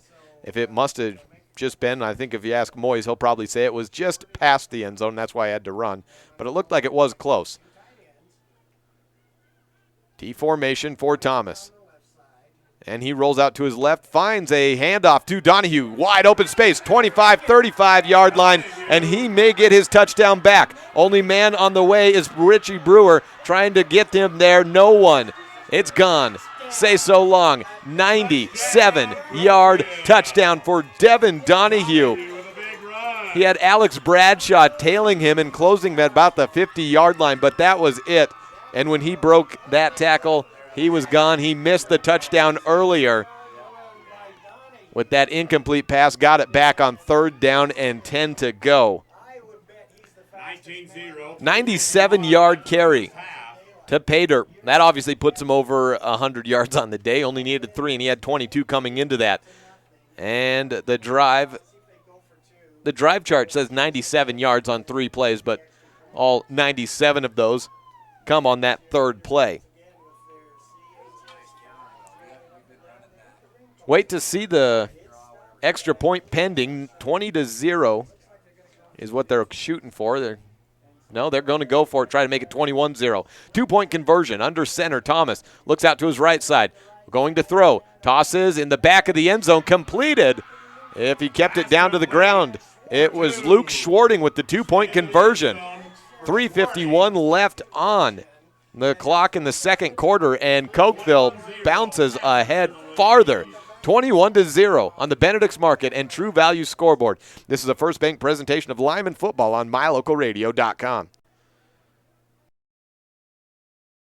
The central and midwestern U.S. averages more than 850 tornadoes each year. And lately, the number of floods has been rising in the region, too. So chances are, there will be more twisters and floods near here again. And between school, sports, and social lives, chances are, you won't be with your kids when it happens. Will they know what to do? Ready.gov/kids has all the educational tools and information to make the conversation easy. When the time comes, chances are they'll feel prepared, not scared. So talk with your family today. 21-0 on the Benedict's Market and True Value scoreboard, and Lyman is reeling off of the interception thrown by Hagen Lamro on 4th down and about 3 to go. They had it on about the 8-yard line. It was thrown just right about the edge of the end zone, picked off whether it was in or out. Moyes got the interception after picking up the touchdown the drive previous for Cokeville, and then returned it to the 3-yard line. It was a couple of stalls there on 1st and 2nd down. It really big whiff there on 1st down as it was a wide open pass, and Donahue just missed it. But then he came back in a big way on 3rd down and drove it all the way down to the end zone himself. 97 yards for the score. Now the Cokeville Panthers set up at the 40-yard line. with Nate Barnes set to kick it deep. A 1-minute drive for Cokeville that goes 3 plays. Let's see, what's 97 plus 22? Not a math one. 119. There we go. Have to ask a teacher sometimes. Ball kicks down at the 18-yard line, picked up and fumbled. No, big tackle there. Almost came out there on the return by Richard Brewer. At about the 18-yard line was where Lyman starts their third drive. And see if we see any sign of Smith. And Carter Smith is back out there. So the quarterback had to miss a play, and it was a big one to miss. 3:48 left in the second quarter. And Carter Smith is back out. Low snap, handed off to Lamoureux. Goes right of guard at the 20-yard line, maybe to the 22. The pile continues to push forward. Hanson Bradshaw getting a healthy push from behind, and the ball stops at the 25-yard line, but we'll wait to see the official spot there. Hagan Lamoureux on the carry. As it stands, it would be a gain of about 7, and that's where they place it. Out to the 25-yard line. 7-yard carry, and Hagan Lamoureux's getting some healthy push. Hanson Bradshaw was at the back of that line, continuing to drive him forward. Out to the shotgun again. 2 receivers to the right, 2 to the left. Lamoureux, the lone back set. Man in motion, coming around in a fake handoff. Carter Smith keeps it himself to the 29-yard line, going right tackle. And Lamoureux, no, Hunter Gines was the lead blocker there. 2:54 left in the first half. 21-0 on the Benedict's Market and True Value scoreboard. There is a flag, temporarily a 4-yard gain for Smith. And it is on Cokeville. Offsides penalty goes against the defense. And with the 7-yard carry, they'll keep it where it is. Or excuse me, the first down carry, they'll keep it right where it is. They'll take the first down at the 30-yard line. Eagles decline the penalty. It'll be first down and 10. 27 yards for Carter Smith. From the 30-yard line. Right at the 30. 2:54, the clock is stopped. 2 receivers either side. Lamoureux, the back to the right of the shotgun. Smith has the man in motion, takes it to his right, and cuts through, gets forward to the 37-yard line. A little bit of a hole there and some good side-to-side blocking by Lyman. Puts the ball down at the 37-yard line. Gain of 7 for Smith on back-to-back plays on basically the running the same exact thing. The clock continues to run, though. 2:27 left in the first half. Lyman just their third drive, and there's not going to be a whole lot of drives to have between these two teams if everything's working right for the offense because it's run heavy, although Cokeville's had a good passing game today. 2nd down and 7. Lamoureux takes the handoff and push back forward to about the 35-yard line for a loss of 2. Preston Brewer gets helped up there as he was trying to be the lead blocker. Ran into a wall there of Cokeville. At the 36, it's a loss of 1 yard, and Lamoureux is at 70 yards on 1 carry. A timeout taken and making it down the field in quick fashion before.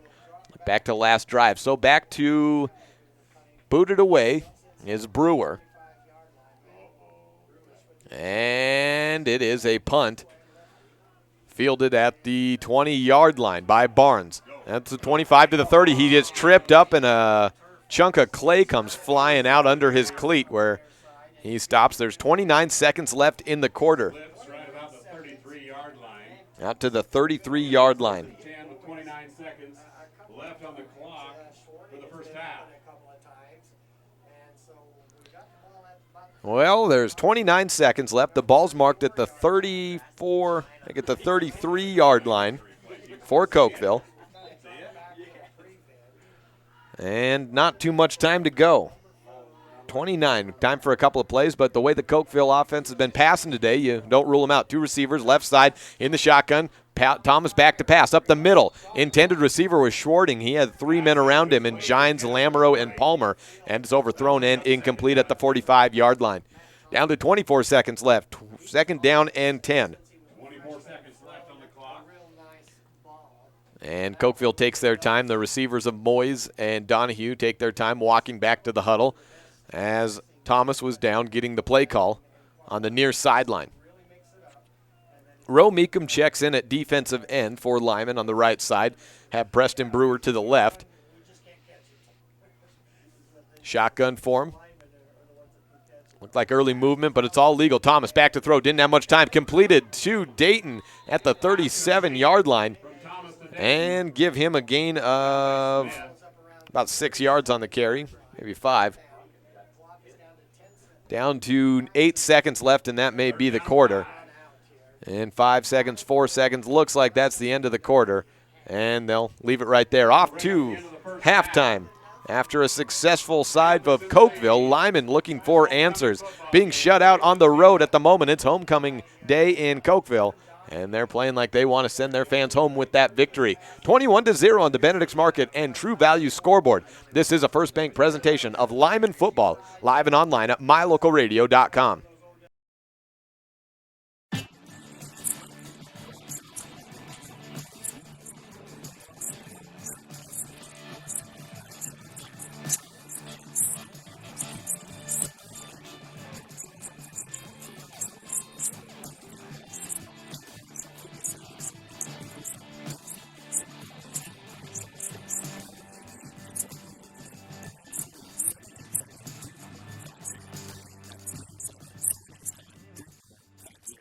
If you can't give your dentist a 5-star rating, then you ought to consider making your next dental appointment with Dr. McKay Frankham. One patient said, "The best experience I've ever had at a dentist." Other customer comments include 5 stars plus. And not only is Dr. Frankham the best dentist I've ever been to, but I can actually afford to have dental work done by Dr. Frankham. Make your next dental visit a 5-star experience. Call for an appointment today at 307-789-8910. Because of you, I feel not alone in this world. And you let me know that it only takes one person to make you feel wanted.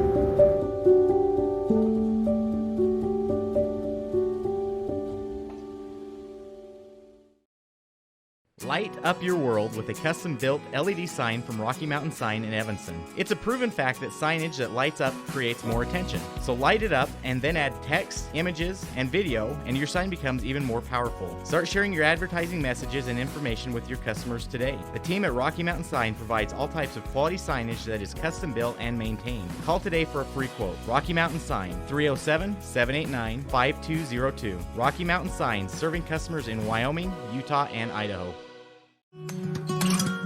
We hope you're enjoying this MyLocalRadio.com exclusive broadcast of Bridger Valley Sports. We love being able to travel around the state to bring the action on the field or court back to you watching at home. Let's face it, doing all of this would not be possible without all of our great sponsors. We appreciate the support the following businesses and individuals show to both Mountain View and Lyman Sports. Jeff Piper and Farmers Insurance in Evanston. Whether it's home, life, renters, auto, or more, Jeff Piper is your one-stop shop for all of your insurance needs. Black's Fork Dental, top-of-the-line dentistry available right in your backyard. Thank you to all of our Bridger Valley sports sponsors. Serving Wyoming since 1941, Plains Tire is Wyoming's oldest and largest tire dealer with great locations throughout the state. They'll get you the right tires and offer the best results for your vehicle at the lowest prices, guaranteed. Plus, you can go to any Plains Tire Pro dealer with their nationwide warranty service. And check out their Plains Tire phone app. Come down and see us at Plains Tires on 157 Bear River Drive for all your automotive needs. Hablamos también español. Getting a look at the homecoming royalty right now. A Corvette flying out onto the home of the Panthers, Cokeville football field. It's a wet one, and you can see the tire marks being left out on that field on a saturated Friday afternoon. Adding up the stats here for both sides of the Cokeville and Lyman ends of the offense, and it's been mostly Cokeville throughout this contest. Led by Lyman on the rushing game of Hagen Lamoureux, 70 yards for him. He's by far the leader in the clubhouse for Lyman. And then you take a flip over to the Cokeville side, and it gets ugly in a hurry if you're a Lyman fan watching right now. 119 yards on 10 carries from Devin Donahue. Most of those coming from that 197-yard third down and 10 run. In all, they've got 138 rushing yards, 90 passing yards to go along with that on 6 of 9 throwing. That's pretty darn good. Matt Thomas is 5 of 8, and he's got 72 yards, a touchdown throw, no interceptions. Nate Barnes is 1 of 1 with an 18-yard completion on a halfback pass that went to Matt Thomas for those 18 yards. 2 receptions for Trayson Dayton, 43 yards, and 2 for Tyler Moyes. He's got 2 catches for 26 yards, and that touchdown pass that made it 14-0 on the Benedict's Market and True Value board. Let's flip over to the Lyman side now. As we mentioned, 105 rushing yards for Lyman, led by Hagen Lamoureux, 70. That's added on with 9 carries for 34 by Carter Smith, 1 carry for 1 yard by Richie Brewer. Carter Smith is completed 3 passes for 10 yards. He's 3 for 3, and Hagen Lamoureux 0 for 1 with the interception on the day. Blake Palmer hauled in 1 catch for 2 yards, 9 yards on a catch for Hagen Lamoureux, and 1 negative catch for Richard Brewer on the play, second down play for the screen pass.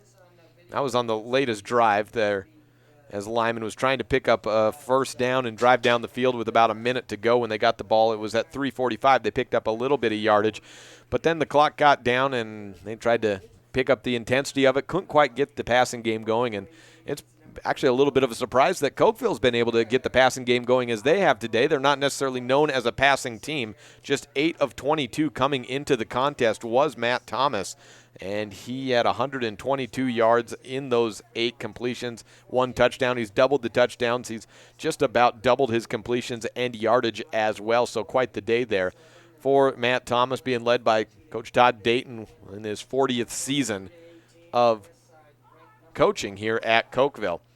So in all, 105 yards for Lyman in the rush, and then 10 yards in the pass makes it 115 total yards gained, no points, compared to Cokeville's 21 points and 221 total yards. We will take a break and come back with our standout student of this week. We've got caught up with Lyman High School junior Lindsay McGuire, and we'll talk with her about her competitive shooting career when we return. This is a First Bank presentation of Lyman football on mylocalradio.com. At the half, it's 21-0 on the Benedict's Market and True Value scoreboard. Cokeville shutting out Lyman.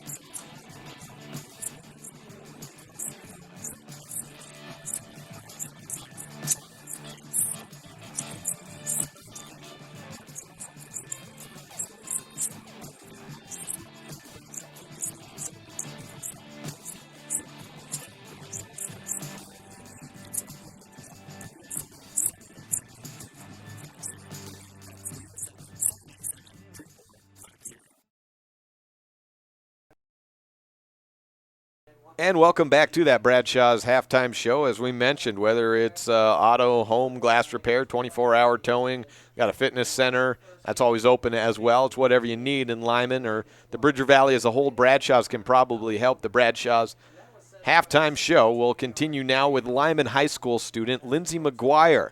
Hear from her. She's a junior, and she's involved in a lot of things. But without further ado, let's hear from Miss McGuire. I have Lindsay McGuire with me, a junior at Lyman High School, and I'm talking to you today because I would like to get to know a little bit more about becoming a competitive shooter, because that's something that you have a little experience in, isn't it?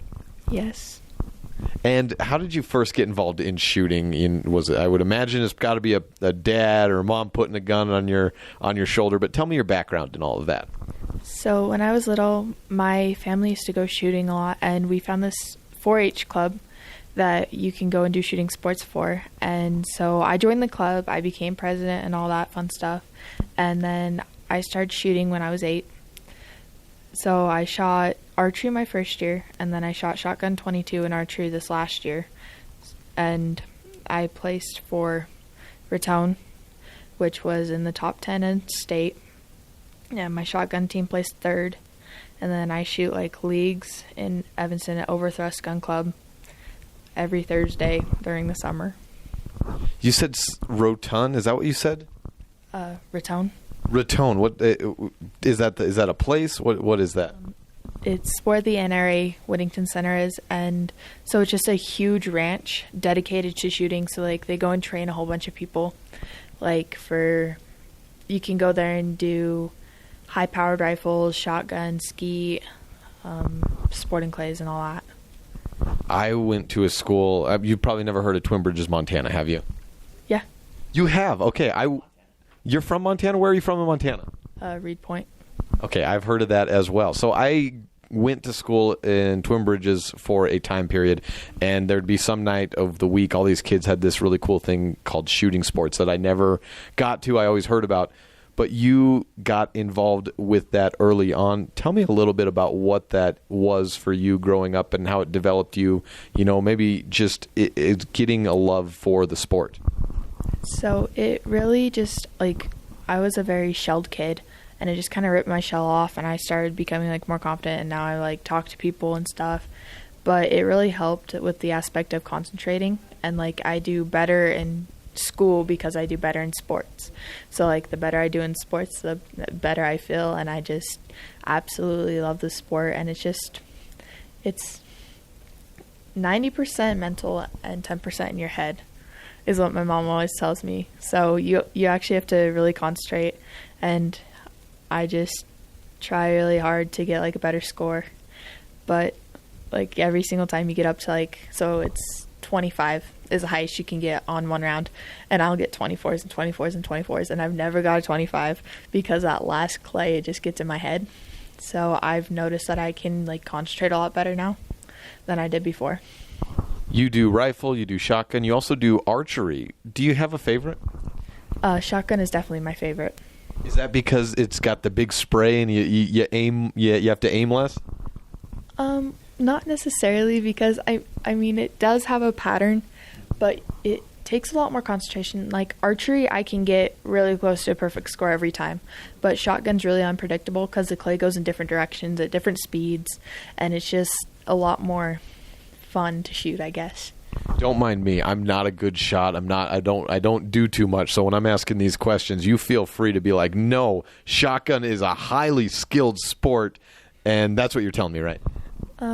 Yeah, you just have to get really used to it, and the different types of guns, because we have these kids who show up with $12,000 guns, these huge expensive guns, and the kids who show up with our little Remington 12 gauges beat them because we actually put in the time instead of just, ooh, mommy's gonna buy me a gun type of deal. You also do other sports. You said you do basketball, you do track. Are you currently doing cross country as well? Yes, I am.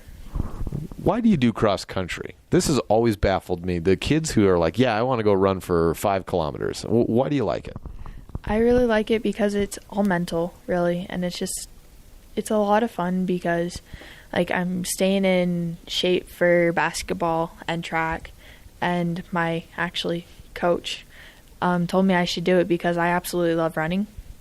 So I would run everywhere anyway, and I'd run on my own time. But now I'm doing it for an actual sport.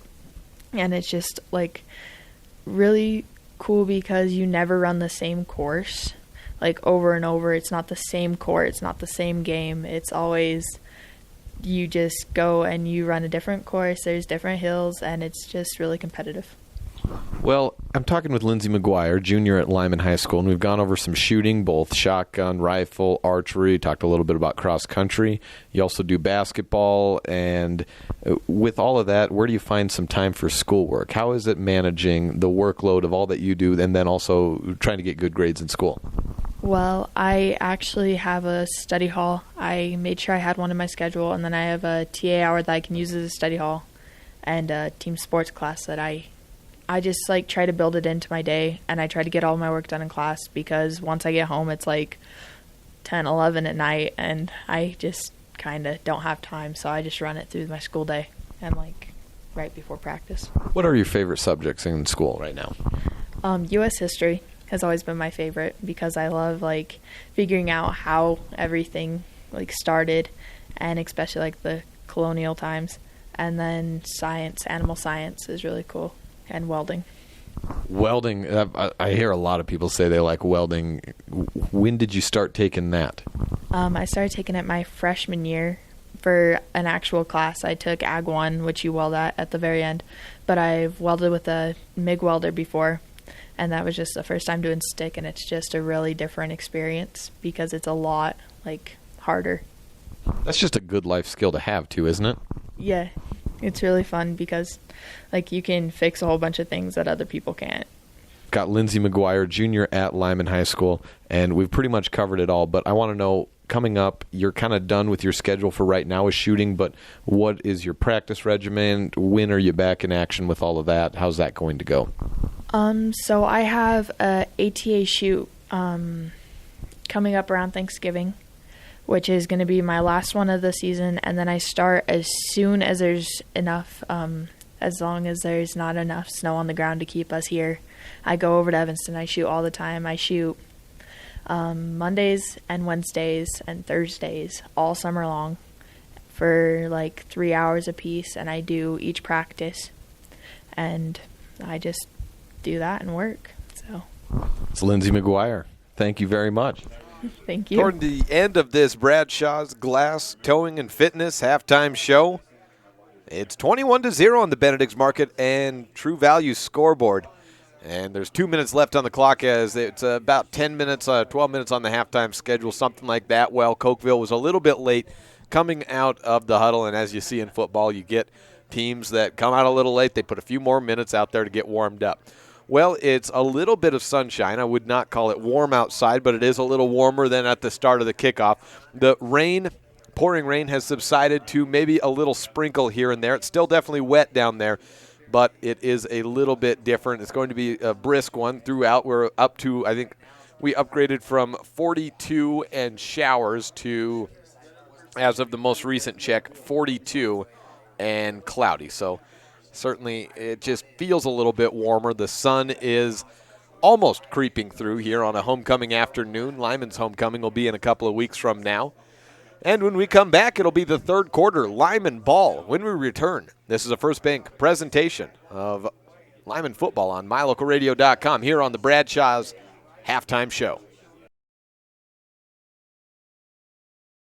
Your mobility affects every aspect of your life. When you suffer from an injury that decreases your mobility, or maybe you're just noticing that you're having a harder time balancing and your flexibility isn't what it used to be, call Randy Christofferson at Achieve Sports Medicine. Randy will work with you to improve your overall health by reducing pain and improving mobility. Schedule your appointment today by calling 307-747-4627. Achieve Sports Medicine in Lyman. No excuses, just results.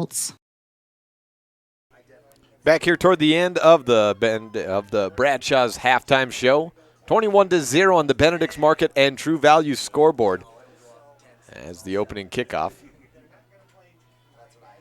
Well, I had it. Did I go the wrong way?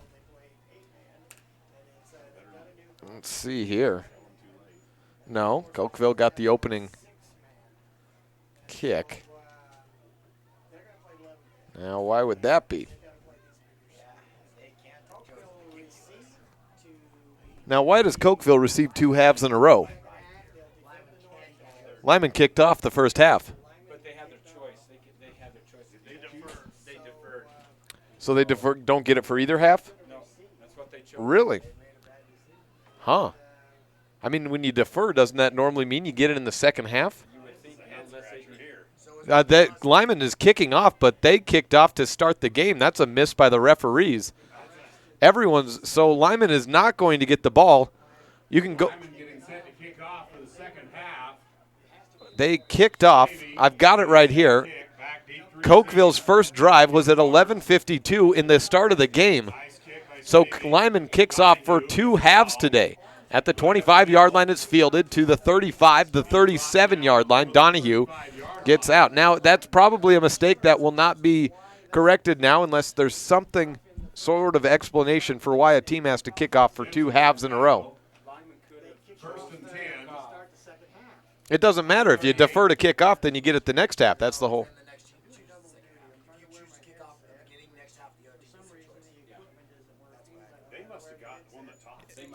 Huh. All right. All right, toss right side at the 37-yard line. Donahue notes Barnes with the ball at the 45-yard line. So something about if you defer in the first half, then the other team gets to choose in the second half at the 45-yard line. It's a gain of 7 yards.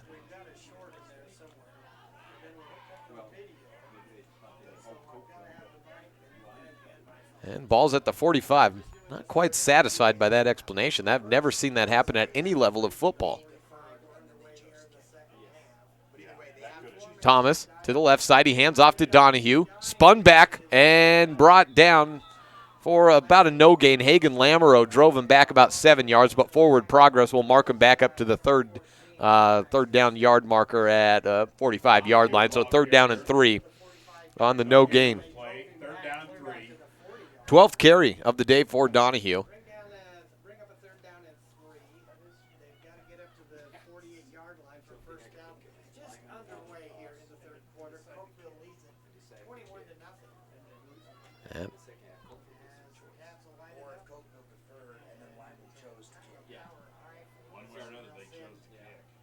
And Matt Thomas, right side. Donahue takes the handoff near the 1st down yard marker at the 47-yard line.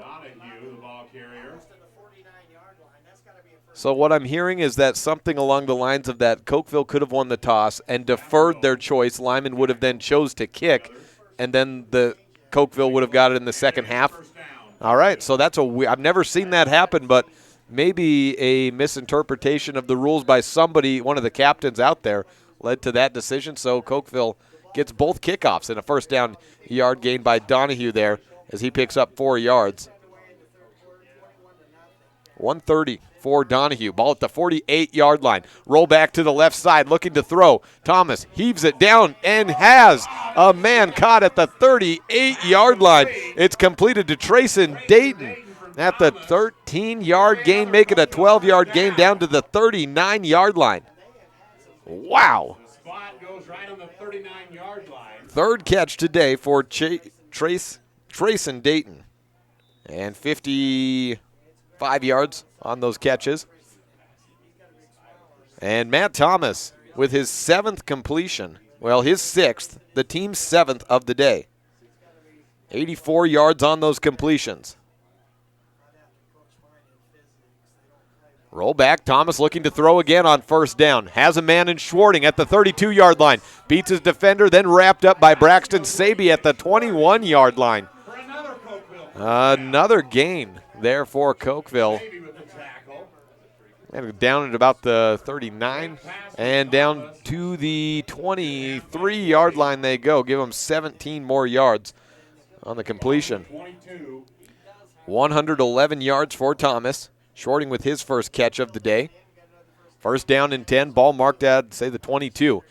Roll out to the right side. Thomas gives it off to Barnes, working his way past the 20-yard line, right of tackle, and then down to the 19-yard line. Gain of 4 on the play. And they marked it at the 19-yard line, so it was at the 23, so gain of 4 yards on the play. Now make it 3 yards on the carry by Barnes. 12 yards for Barnes in the game. Shotgun form for Thomas. Calls a man in motion and Donahue to his left. That's the way Thomas rolls. It's an option. It's a keeper to the 19, 15, 10, 5 down and brought down right there. And brought down by Blake Palmer down to about the 5-yard line. And just outside at the 6. Gain of 13 on the play there on the keeper by Matt Thomas. 21 yards for Thomas. He's had a quiet day running uncharacteristically, but he's had a lot of yards through the air, up to 111 and a touchdown. No interceptions thrown. Thomas comes back into the huddle.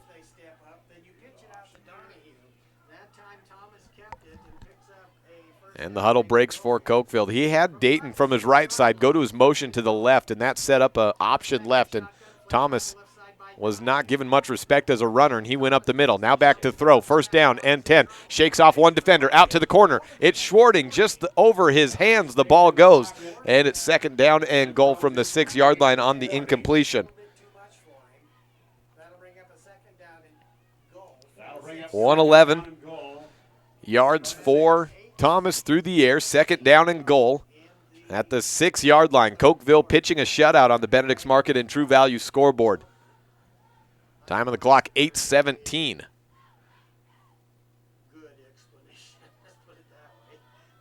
Shotgun form for, it looks like Barnes is set to take a direct snap. And he is. Thomas is to his right. And the snap goes behind him, picks it up, but brought down in the backfield by Preston Brewer for a loss there. And the ball was marked at about the 16-yard line, let's say. That'd be at a gain of, or a loss there of about 10 yards, make it 9 as they place it back to the 15-yard line. I don't know if we call that a sack for Brewers. That was a direct snap to a running back, but it's a tackle for a loss nonetheless at the 15-yard line.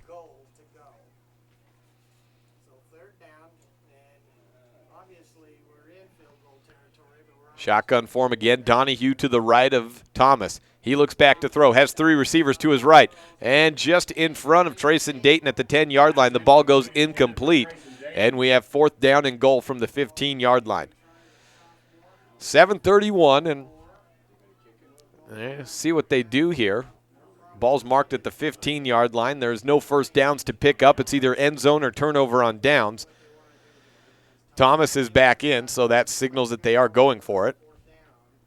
Well, maybe it's just crazy enough to work, and this is what Lyman's plan was all along, was to get pinned inside their own 15 after giving up both kickoffs. Here we go. Here's the snap from Thomas. Looks out to his left and in and out of the hands of Nate Barnes and then pops off his helmet. Nearly intercepted there by Carter Smith, but a turnover on downs nonetheless on a long drive. And we think we finally have an explanation for why Lyman was kicking off in the first and the second half. And at the end of the day, they get it back on their own 15 with 7:26 left in the quarter. Third quarter will be followed up by the fourth quarter, brought to you by Jeff Piper and Farmers Insurance. Appreciate Bradshaw's Glass Towing and Fitness for bringing you the halftime show, and Bridger Valley Motor for the first quarter. The drive starts at 7:26 in the third quarter on the 15-yard line for Lyman. Carter Smith is in the shotgun. Lamoureux to his left, 2 receivers to the left side, and then Palmer out on an island on the right. Hand off to Lamoureux, out to the right, sweeping around right side, carrying Barnes a little ways, and Barnes drags him back, maybe a gain of 1 or 2 with forward progress. 9 carries in the first half for Hagan Lamoureux, and they give him basically nothing there. We'll give him 1 yard, 2nd down and 9. 71 yards for Lamoureux on that, his 10th carry.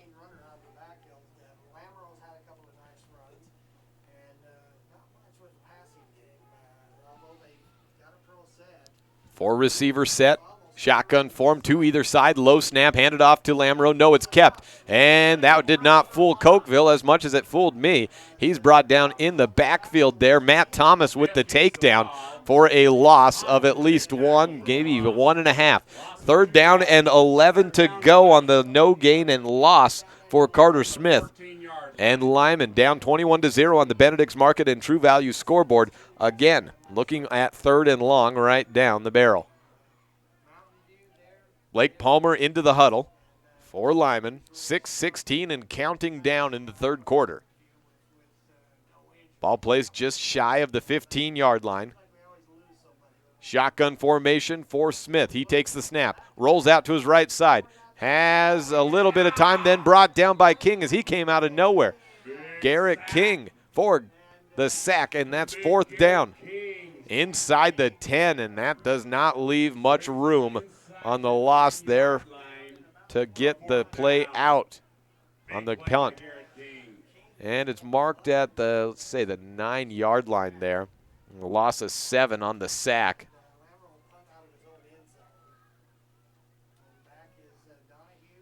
Back to punt is Brewer. He's in his end zone. The snap is in, good into the hands, fielded at the 38-yard line, though.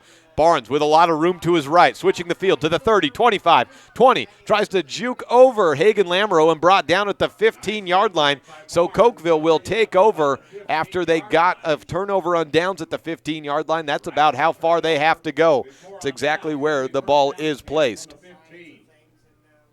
Take over with 5:17 left.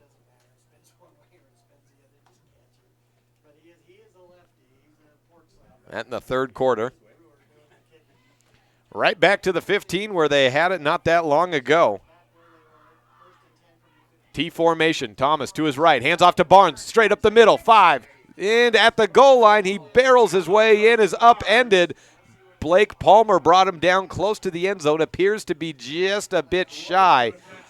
And inches to go for the goal line. A gain of 14 on the play.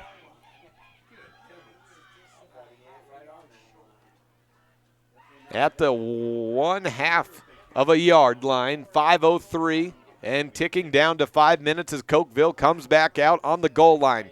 1st and goal. T formation. Thomas under center. And a quarterback keeper. He pushed forward. He lost the ball. It's still loose and recovered in the end zone. It sure appears that Preston Brewer had it, but now there's a pile, so we have to wait for it to be emptied out and see who has it. Lyman came away with it, and handing the ball to the referee is Richard Brewer. But the question is, was he down before? Was he in before? Because if you cross the plane, it doesn't matter if you fumble on the way down. There's a conference of whether it's a fumble or a touchdown. The referees talking it over. The Cokeville faithful obviously signaling touchdown. A few of the Lyman faithful on the other side saying go the other way. And the ball is given to Lyman on a turnover. The fumble came out. It's ruled to have come out of Thomas's hands before he crossed the plane, and a turnover recovered by Brewer. Well, fumble, and that keeps Lyman just alive with 4:45 left.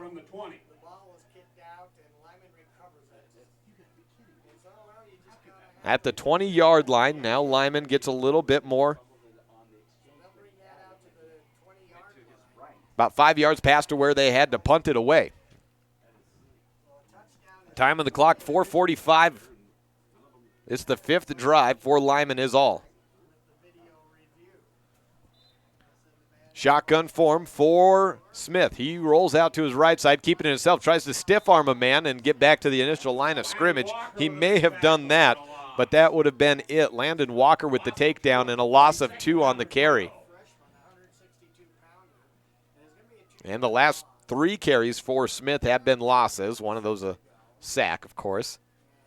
Down to 19 yards on 12 carries. Coming into the contest, it was looking pretty good for Carter Smith. He went over 100 yards in both of his first 2 contests. 226, which was 7th in 2A coming into the week. It's 2nd down and 12 to go on the 18-yard line. Keeper up the middle again, at least maybe back to the line of scrimmage, and nothing more. Interesting play on 2nd down and 12 to go with the quarterback keeper up the middle.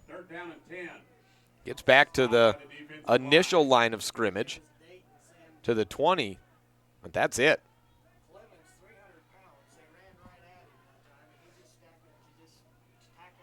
3rd down and 10 to go. Shotgun form, 2 receivers either side. And Brewer to the left. Blitz comes around right side, and Carter Smith is taken down again on 3rd down. That is a sack for Garrett King on a couple of guys. So another sack there brings it back for a loss of 3. And nothing to do there for Lyman. 3 and out as they are forced to punt again.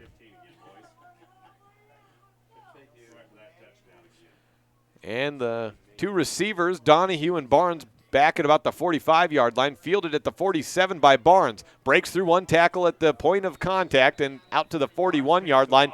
Tackled by Hunter Gines at the 41-yard line. 2:43 left in the third quarter, and it's just been back and forth in this field position for the two teams late in this third.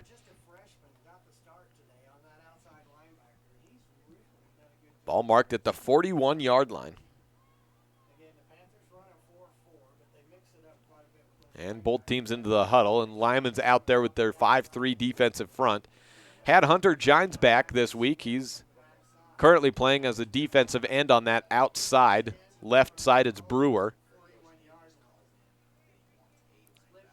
And handoff to Barnes on the 1st and 10 play up the middle. Gains out to about the 37-yard line. Good gain up the middle on first down. And they'll mark him down right there, 4 yards. Second down and 6. Brings up 2nd down and 6 at the 37-yard line. 2:23 and ticking down here in the third quarter. This running offense is working well for Cokeville, even though they're not getting the points. You got to look at the time left on the clock, and Lyman has not been able to score in big bunches in a hurry outside of last week when they were able to break over in big runs against Kemmer. If Cokeville stays pat on defense, they may not have enough time. Roll out to the right side on 2nd and 7. It's Schwarting at the 30-yard line. One-handed grab out to the sideline, still on his feet inside the 20-yard line, pushing forward to the 10-yard line where he's knocked down by Blake Palmer. A play down there from the 37 down to the 10-yard line. Gain of 27 on the completion. Yet another one for Thomas, and for Schwarting, his second of the day. He's got 34, make it 44 yards. 138 yards for Thomas through the air. First down and goal at the 10-yard line. Split backs. Left side, handoff to Donahue. Up left of tackle and hit immediately by Hunter Gines. Maybe a gain of 1 or 2 on the play. Down to 1:28 left in the third quarter. 21-0 on the Benedict's Market and True Value board. Devin Donahue loses his helmet and may have lost a chin strap or something. Gets that back in. That brings in Ammon Halls to the huddle as Thomas comes into the comes back from the sideline to the huddle. Down to 1:09 as the huddle breaks and down to the 4-yard line.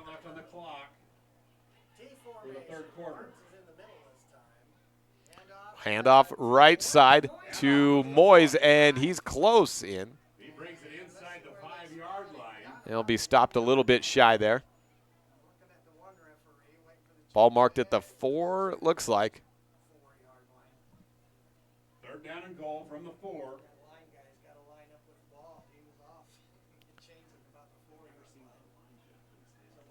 Third down and goal at the 4-yard line. Shotgun form. It's pitch right side. Barnes out of the snap to the right. Breaks through one tackle, goes through another. The ball goes flying out, as does a helmet, but he broke the plane first. A touchdown for Nate Barnes from 10 yards out. Makes it 27-0 on the Benedict's Market and True Value scoreboard. 26 yards on 9 carries and now a touchdown in the ground for Nate Barnes. 27-0 as the clock stops at 20 seconds left in the third quarter. That'll bring it 27-0. Out for the extra point, Trayson Dayton comes. Trayson Dayton getting set to kick the point after. For Nate Barnes on the year, he came into the contest with 1 touchdown on the year. Adds another one onto that. It was on 20 carries, 123 yards with a 6.2 average. He hasn't quite had that today. He's just 26 yards on 9 carries, but add in the score. The kick is up and good. 28-0 on the Benedict's Market and True Value board after the extra point, and we'll take a break. Be back in 30 seconds for the conclusion of the third quarter next on this First Bank presentation of Lyman football on MyLocalRadio.com. The best live coverage of local sports, weather, local news, and radio classifieds, plus online streaming music, giveaways, and more. It's all on MyLocalRadio.com. Watch as your high school teams clash with their biggest rivals. Listen to the latest from your team's coaches. Catch up on local and regional news and stream your favorite music. Visit MyLocalRadio.com. Like us on Facebook and stream it all live.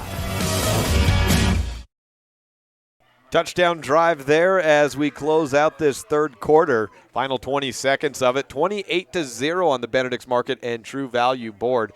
That was the 9th drive, 2, 4, 6, 7th drive of the day for Cokeville, and their 4th scoring one of the day. They had a 7-yard touchdown by Matt Thomas. That was followed up by the 4-yard score of the pass from Matt Thomas to Moyes, and then a 97-yard score in the closing moments of the second half, or the first quarter.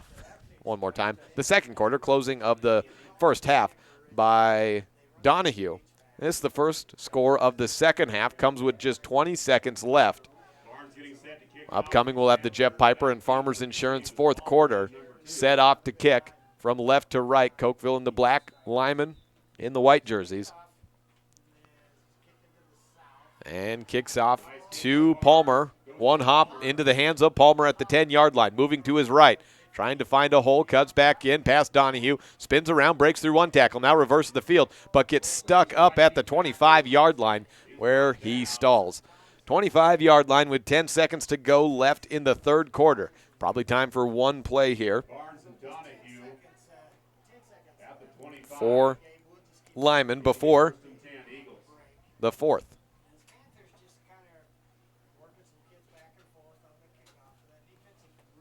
Lyman into the huddle, Cokeville awaiting. And in the middle today, we did not see him too much until the end of the contest, but the sophomore, number 75, Ian Clemens, has kind of been a big part of that run game stuff for Cokeville. We saw him in the fourth quarter in the week 1 contest of Cokeville versus Mountain View. His role's expanded, getting the start today. Carter Smith with the shotgun. It's a low snap, keeps it himself. Matt Thomas has the first contact on him, breaks through that, and then a couple more in Dayton. And King, it looks like, get him down. That's the end of the third quarter after a gain of about 2 yards on the play. The fourth quarter coming up next. That will be brought to you by Jeff Piper and Farmers Insurance. It's 28-0 Cokeville on top of Lyman on this, a First Bank presentation of Eagles football on mylocalradio.com. We hope you're enjoying this mylocalradio.com exclusive broadcast of Bridger Valley Sports. We love being able to travel around the state to bring the action on the field or court back to you watching at home. Let's face it, doing all of this would not be possible without all of our great sponsors. We appreciate the support the following businesses and individuals show to both Mountain View and Lyman Sports. Dr. McKay Frankham, quality dental care at affordable prices. Yeager's Auto Body. For nearly 45 years, Yeager's Auto Body in Green River has been at the top of the game in auto repair. West Star Printing in Evanston. No matter what you want printed, West Star is where you want it done. Reese Auto Service. From lawnmowers and snowblowers to cars, trucks, and semis, Reese Auto Service in Lyman does it all. Trona Valley Credit Union, member NCUA. Plains Tire in Evanston, Wyoming's oldest and largest tire dealer. Thank you to all of our Bridger Valley sports sponsors. Started off just a little bit early, and from the 23-yard line, they get down to, or from the 27, they get down to the 39, a gain of 12 on a completion to McCoy Smith. As it's a quarterback keeper on first down and 10 from the 39. Carter Smith gets across the 40, but not too much more. So McCoy Smith gets his first catch of the season. As we welcome you into the Jeff Piper and Farmers Insurance fourth quarter. Ball marked at the 41-yard line, 2 yards given to Smith.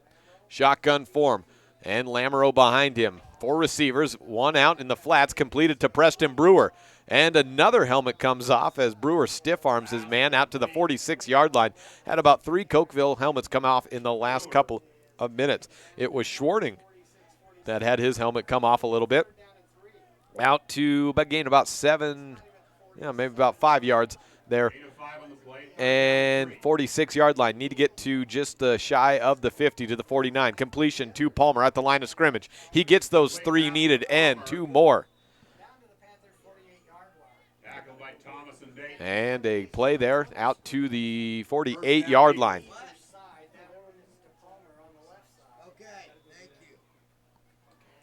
Fourth quarter brought to you by Jeff Piper and Farmers Insurance.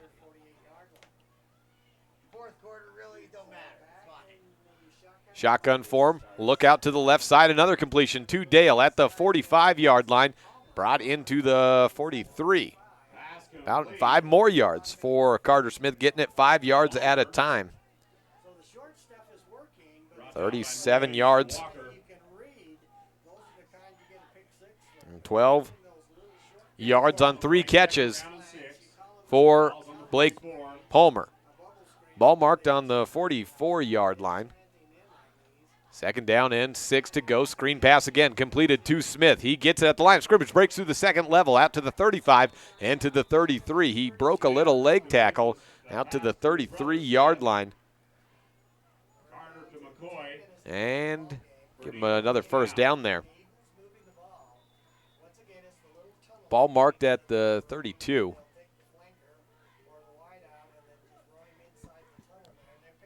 First down and 10, 2nd catch for McCoy.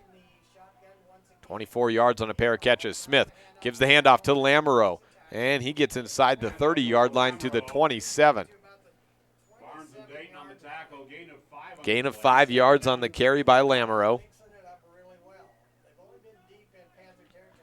Well, they're working their way down in a shutout, 28-0 on the Benedict's Market and True Value board. Ball marked on the 27-yard line, 2nd down and 5 for Lyman. 2 receivers either side. Smith looks back to throw, has a man wide open on a little screenplay, caught and out to the first down yard marker at about the 21-yard line. Richard Brewer hauls it in.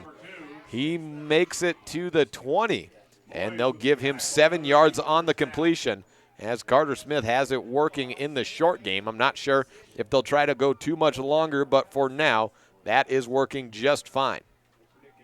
1st down and 10, ball at the 20-yard line. Shotgun form again. Look out right side, going deep, outside to Smith. He beat his man, lays out on the dive, but just beyond his fingertips in the end zone. Incomplete on the pass. Brings up 2nd down and 10. Ball marked on the 27-yard line. 56 yards for Carter Smith.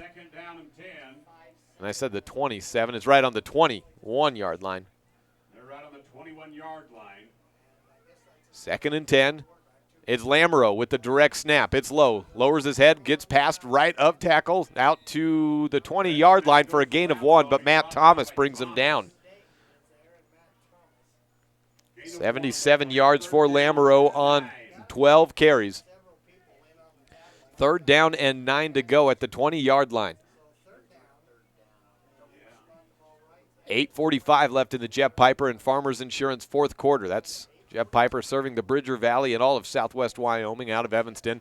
2 receivers either side. Lamoureux to the right of shotgun. Little cut in on a slant completed to Palmer. He's in at the 10-yard line, and it looks like he's got the first down before he's brought down with the forward progress stopped.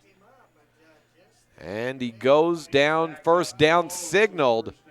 Ball marked just past the 10-yard line. In fact, it's 10 yards needed for Carter Smith, completing it to Dale for Blake Palmer for his 4th completion of the day, 4th reception. 1st down and 10. And a timeout taken. 28-0. Lyman trying to get on the board late here on the Benedict's Market and True Value scoreboard. We'll take it with them. Be back in 30 seconds on this First Bank presentation of Lyman football on mylocalradio.com.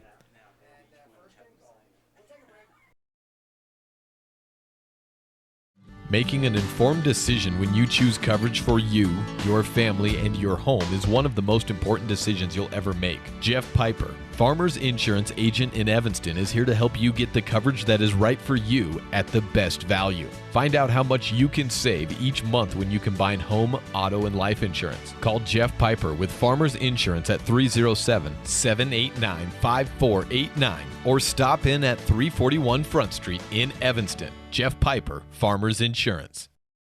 Welcome back to the Jeff Piper and Farmers Insurance 4th quarter as they break the huddle. Lyman comes out on the 10-yard line. 1st down and goal to go.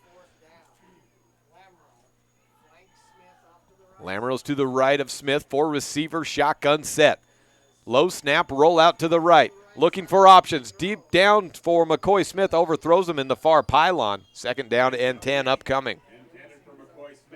Well, Jeff Piper is the guy to call if you're looking for home, life, renter, autos, RV, ATV insurance, and he's going to break it all down for you. And also, you can find out how much you can save with your farmer's agent in Jeff Piper if you bundle all of those things together.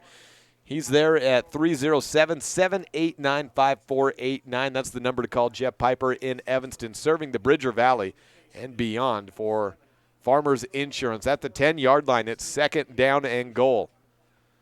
3 receivers and a tight end in Brewer as a wingback, maybe even. Lamoureux bobbles the handoff.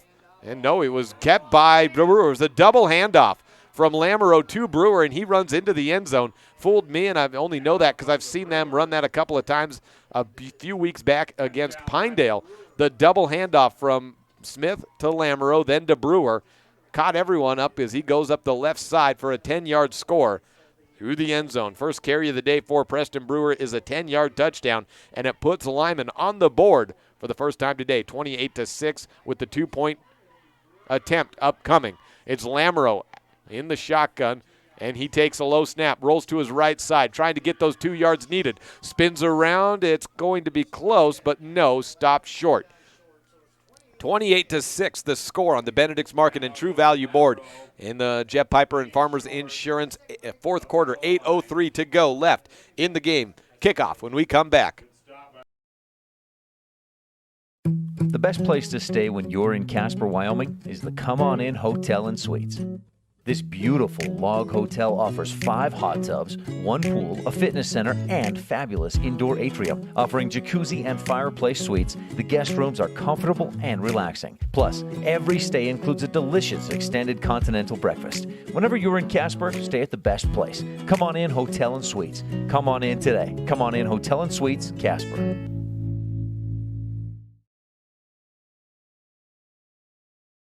Back here at Cokeville as we have our first score of the day for the Lyman Eagles to make it 28-6 on the Benedict's Market and True Value board. The extra point attempt no good on the run in from Hagen Lamoureux. Preston Brewer with the touchdown on his first carry of the day and first carry since week 1 against Pinedale. He did not register an attempt a week ago. Richie Brewer has 1 carry in each of those weeks, but none for Preston Brewer. But he gets now that 10-yard touchdown. Set to kick off is Braxton Saby at the 40-yard line. A 4-minute drive results in a touchdown there for Lyman. Nice kick by Saby. Barnes the ball carrier. Fielded off at the 10-yard line. Barnes has a big hole at the right to the 30-yard line, off to the 40, out to the sideline. That's where he's brought down.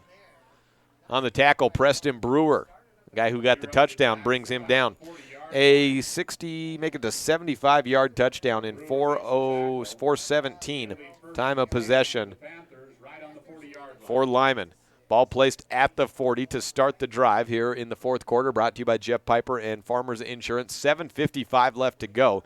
So this is about where Lyman a couple of weeks ago got it and had to drive down the field and run the clock out against Pinedale, and that's how they got their first conference win. This is exactly what Cokeville could do in this situation against Lyman. Ball at the 40, and Thomas in the shotgun, one receiver, one man to his right. Donahue takes the handoff at the 35-yard line to the 40, 45, spins around, breaks through a tackle, shakes off one, and gets out to the 47-yard line. Tackle there by Hagen Lamoureux, and ball marked at the 48-yard line. Pickup of 8 yards on the carry for Donahue. That his 15th carry of the day. 142 by my count on the yards. Down to 7:22 as Thomas looking out and awaiting to get under center. Now does. And handoff right side. Barnes is nowhere to go. No gain on the play. For Barnes brings up 3rd down and 3. 3rd down and 2. Did lose the ball, then picked it back up. Did Barnes. Well, if nothing else, Cokeville gets good field position and some time to run the clock, and that's exactly what they're doing, down to 6:50 as they break the huddle. Ball at the 48-yard line. 3rd down and 2. Under center is Thomas. 3 backs behind him. Hands off to Donahue. No, he fakes it. Caught up in the backfield by Hunter Gines for a loss of 2 on the play.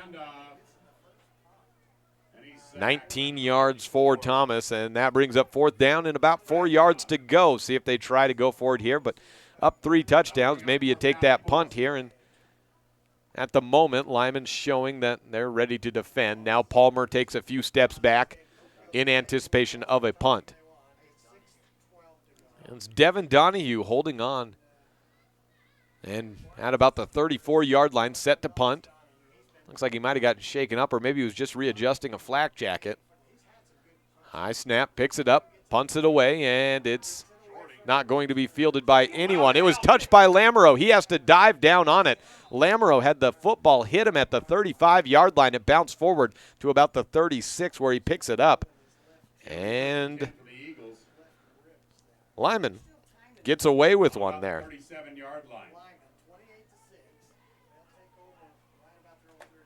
Get over at the, make it the 33-yard line where Lyman takes over. Down 28-7 on the Jeff Piper and Farmers Insurance. Fourth quarter, 5:52 left in the contest. Lyman into the huddle, and Hagen Lamoureux was wise to drop on that one as quick as he did. It's a slippery field, even with the sun coming out here, all that rain saturating the natural grass. Certainly can't make that one easy.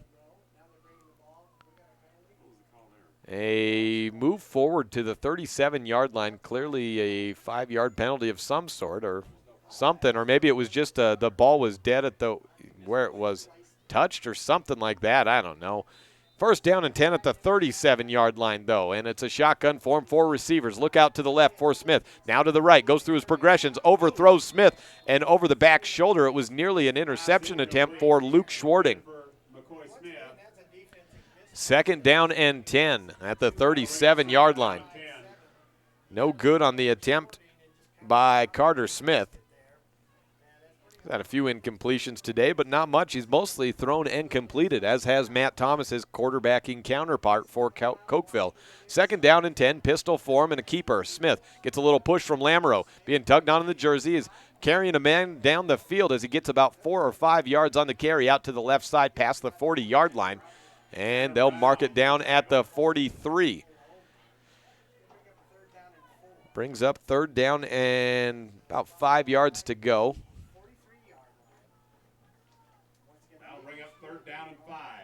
Ball at the 43-yard line. Shotgun form. Lamoureux to his left. Takes the handoff. Nowhere to go in the line of scrimmage. He got forward just a little bit. Somehow he slipped through a crack in the front line that looked like there was nothing to get. They're about a yard short, and they're shy of the 50-yard line. Probably got to go for it here. Down 5 minutes, though. What are you going to do? What do you got to lose? You're down 3 scores. Ball marked. Whoa, they call that a first down. It was short by a yard. That's a miss, but Lyman gets away with a first down there when they were clearly a yard short. They give him 5 yards when he made about 3.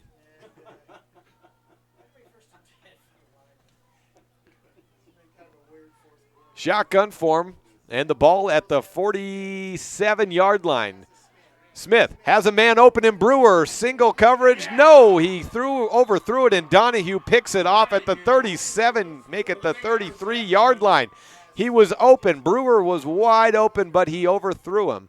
Smith did, and Donahue was waiting in the back line. An INT ends the Lyman drive, and the score 28-6, 4:41 left. Cokeville takes over.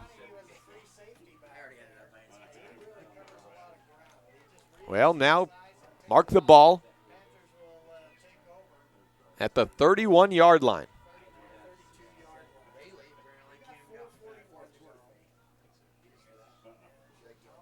Under center is Thomas. 2 backs behind him. Pitches right side to Donahue to the 35-yard line. He gains a couple, maybe 4 or 5 yards on the carry. Brought down at the 36. Gain of 5 on the play. Donahue's 16th carry. And the clock continues to tick down, under 4:20 to go in the contest. 28-6 again the score on the Benedict's Market and True Value board in this Jeff Piper Farmers Insurance. Fourth quarter, 307-789-5489, the number to call Jeff Piper in Evanston. 36-yard line. The ball is marked. 2nd down and 6 to go after the gain of 4 or 4.5. Left side handoff to Barnes. He's got real estate to go with. Out to the 50-yard line. 45 spins around to tackler. And the 40 to the 38-yard line, brought down finally by Palmer. Big gain there of 21 yards. They'll make it a little bit more than that. They mark it out to the 39-yard line. Down to the 39-yard line.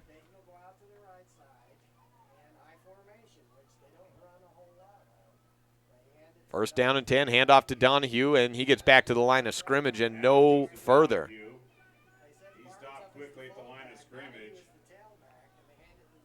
177 yards unofficially for Devin Donahue today. 2nd down and 10. 2nd down and 10, the clock down to 3:20 as Matt Thomas enters the Cokeville huddle.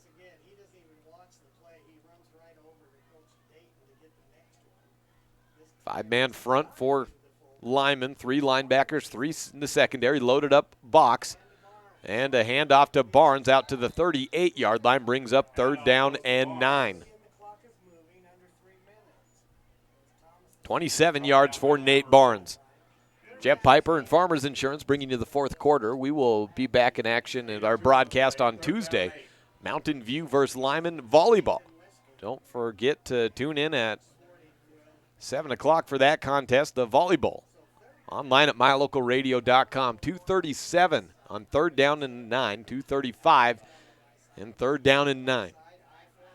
Pitch out right side to Donahue. Has some room to work with. Needs a 1st down. He gets it to the 25-yard line. Raced up the center, and Donahue looks shaken up after that play. Stumbling around a little bit as he's saying, I'm okay, but I don't know how. That's what he said to the official. Down to the 27-yard line. It'll be 1st down and 10 for Cokeville on the 27.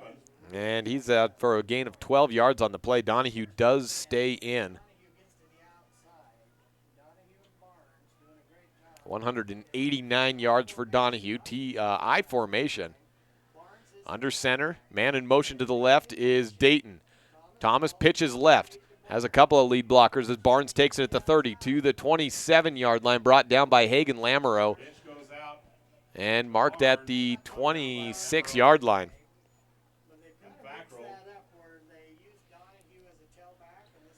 So at 26, he covered a lot of ground, but the line of scrimmage was the biggest thing to get back to with that long pitch back. So it's 2nd down and 9 to go. All of the 26.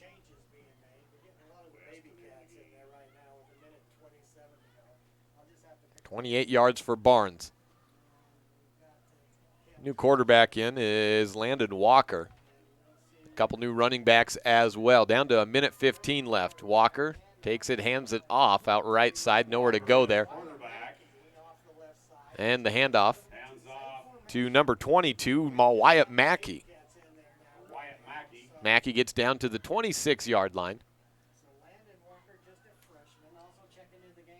And give him maybe 1 yard on the no yards on the play.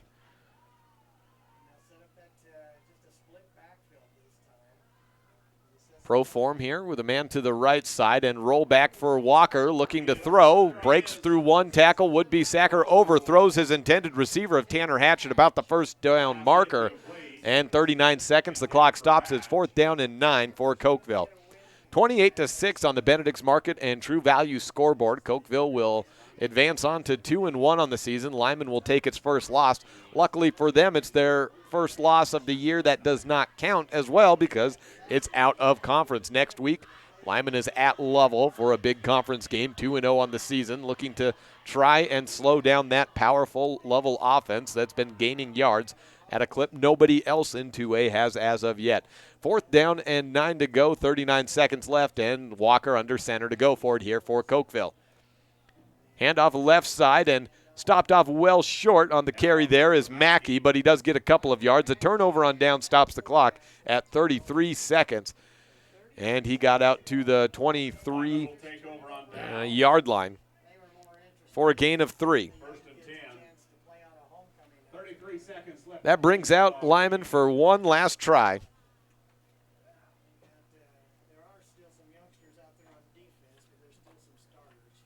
And the Lyman team comes out. All the starters are still out there. Cokeville kind of has taken most of its starters out for this. Set up on the far right hash mark, moving from left to right. Carter Smith in the pistol form. Lamoureux behind him. Looks out left side to pass. Has pressure coming in. Has to throw across his body. Underthrows his intended receiver of Alex Bradshaw there. And second down and 10 at the 23-yard line.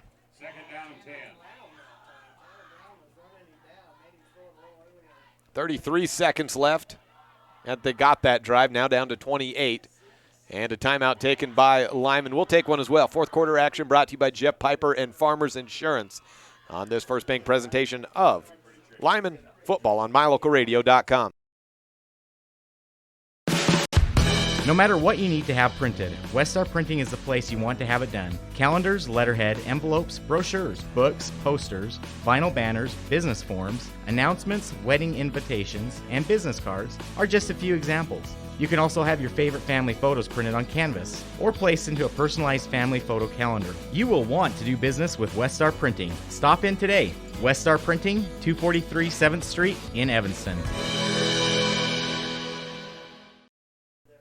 Stay tuned post-game as we will go back over this contest, hand out the Dr. McKay Franklin Precision Play of the game as 28-6 the score on the Benedict's Market and True Value board. Lyman out for their final drive here. Smith takes the handoff, pitch and hands off left side to Lamoureux. Out from the 23-yard line, still on his feet at the 35, and gets brought down at the 40-yard line. A gain there of 17 yards on perhaps the last play of the game. We'll see if they can get one more. Clock stopped at 18 seconds to move the chains. And a timeout taken by Lyman. We'll keep it right here as we are close to the completion of this contest. And let you know that Jeff knows the insurance game, serving the Bridger Valley, Evanston, and Southwest Wyoming. Give Jeff Piper a call at 307-789-5489, your local farmer's agent.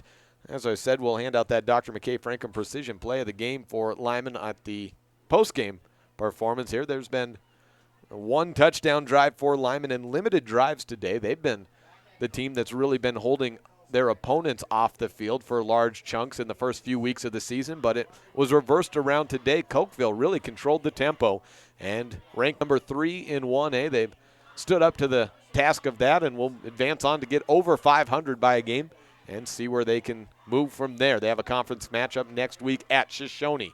18 seconds left, and Smith takes a snap. He throws beyond the line of scrimmage. It's completed to Brewer at the 25-yard line. Let's see if anyone caught any of that.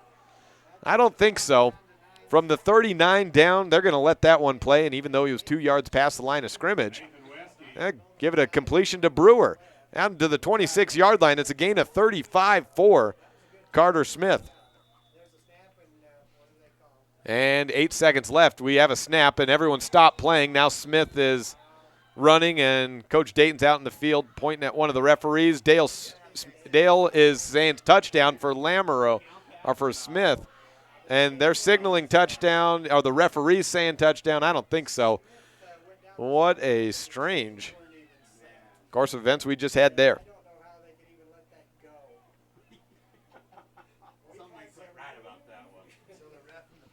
Well, we had the completion to Brewer. That will count, and it goes for 35 yards. And you can go back and watch the tape. He was well beyond the line of scrimmage there when he threw it, and it's Smith. But, hey, late in this contest, letting some things go, trying to just move it on down. Down to 5 seconds left and waiting for an explanation by the referee, I think for 14 seconds on the clock. So from 5 seconds up to 14, and Lyman will have the ball on the Cokeville 26. Trying to get another score in here, 28-6, the tally.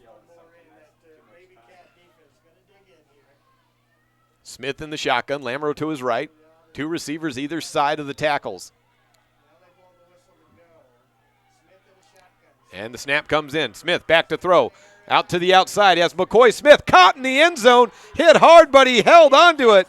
Touchdown, Lyman.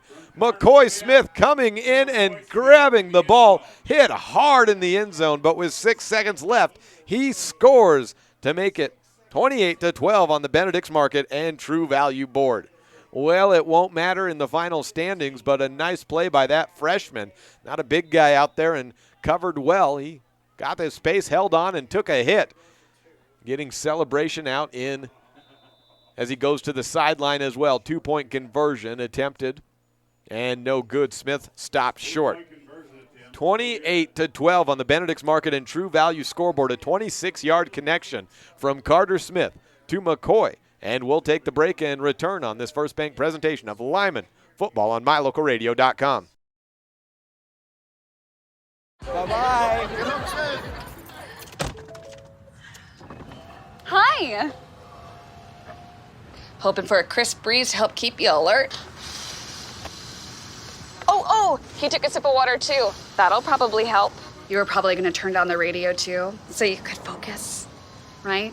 Probably okay isn't okay. Right. If you see a warning sign, stop and call a cab, a car, or a friend. I think the water line is what really drove it home. I blew on him.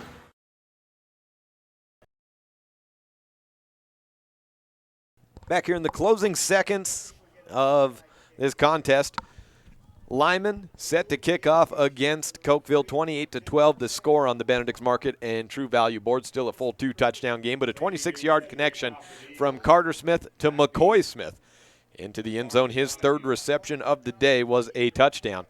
And Braxton Saby set to try to punch it down the middle. It's bobbled by Thomas. He holds on to it, and the clock never started, so I think we're all good because there was just, he fell on it, he's down, so one play left. Got to take a knee here if you're Cokeville, and that should be the end of the game.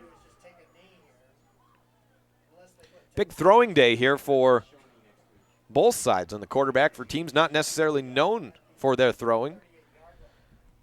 Double-digit completions for Carter Smith. We'll run through those in a bit. A knee taken.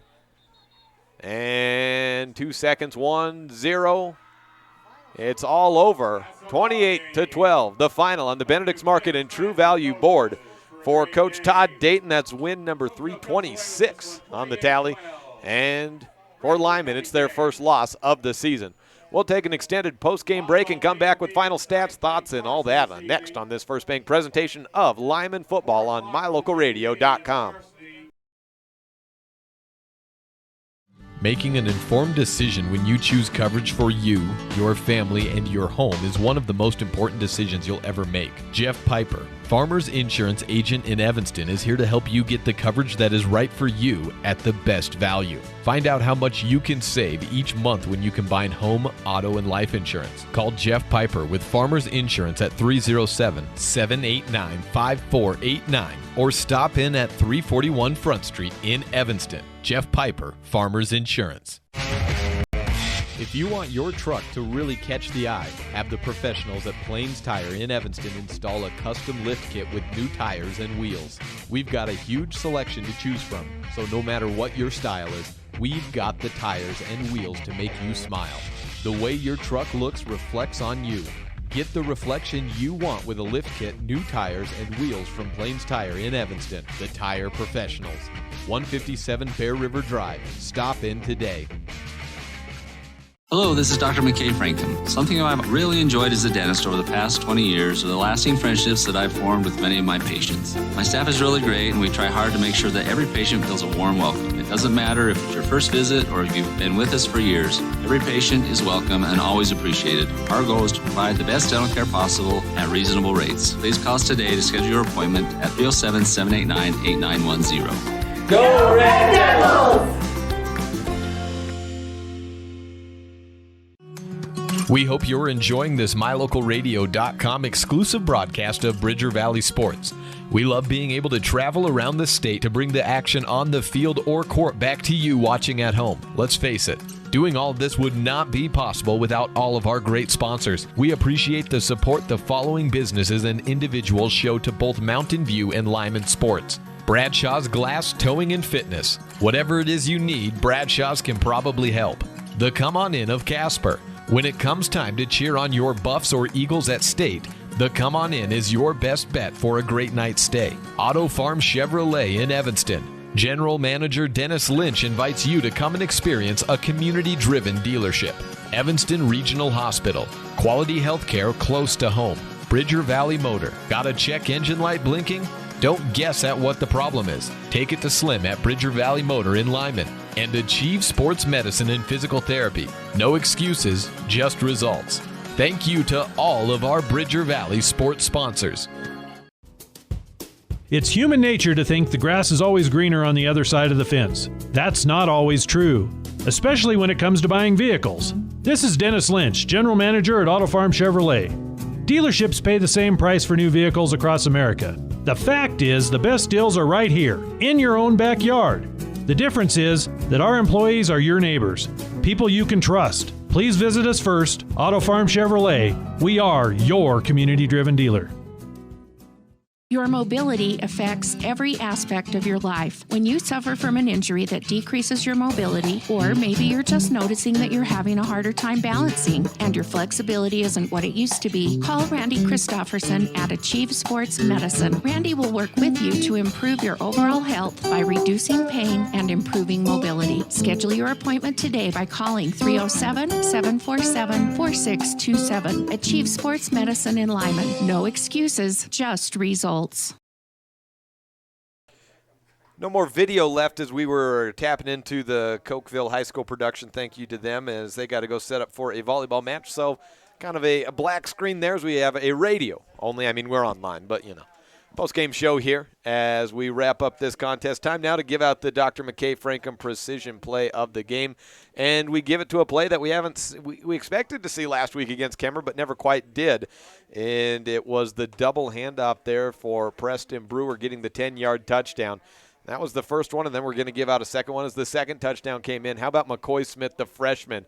The deep throw from Carter, and McCoy, the freshman, catching it, getting hit hard, then coming down with it, and then raising the football in the air as he was on his back in the end zone. That said, hey, I caught it, and I held on. And a good play for that freshman. He finished off with that touchdown pass and 4 receptions on the day, and all for McCoy, leading the way, actually make it 3 for 40 yards.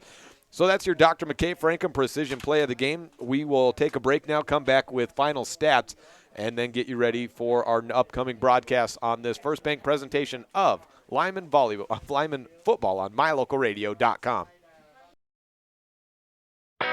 The best live coverage of local sports, weather, local news, and radio classifieds, plus online streaming music, giveaways, and more. It's all on mylocalradio.com. Watch as your high school teams clash with their biggest rivals. Listen to the latest from your team's coaches. Catch up on local and regional news and stream your favorite music. Visit mylocalradio.com. Like us on Facebook and stream it all live.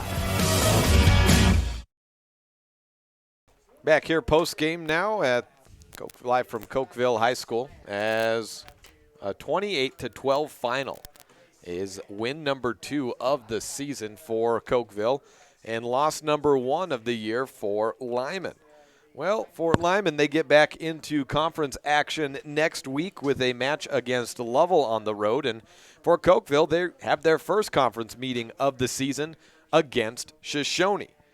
And the stats that we have today, let's run you through how this game really turned out. Well, it started off with a kickoff, and actually Cokeville got both of the kickoffs to return in the first and second half, and it came down to some sort of thing that if you win the toss, you defer, then the other team opts to kick, then, well, guess what?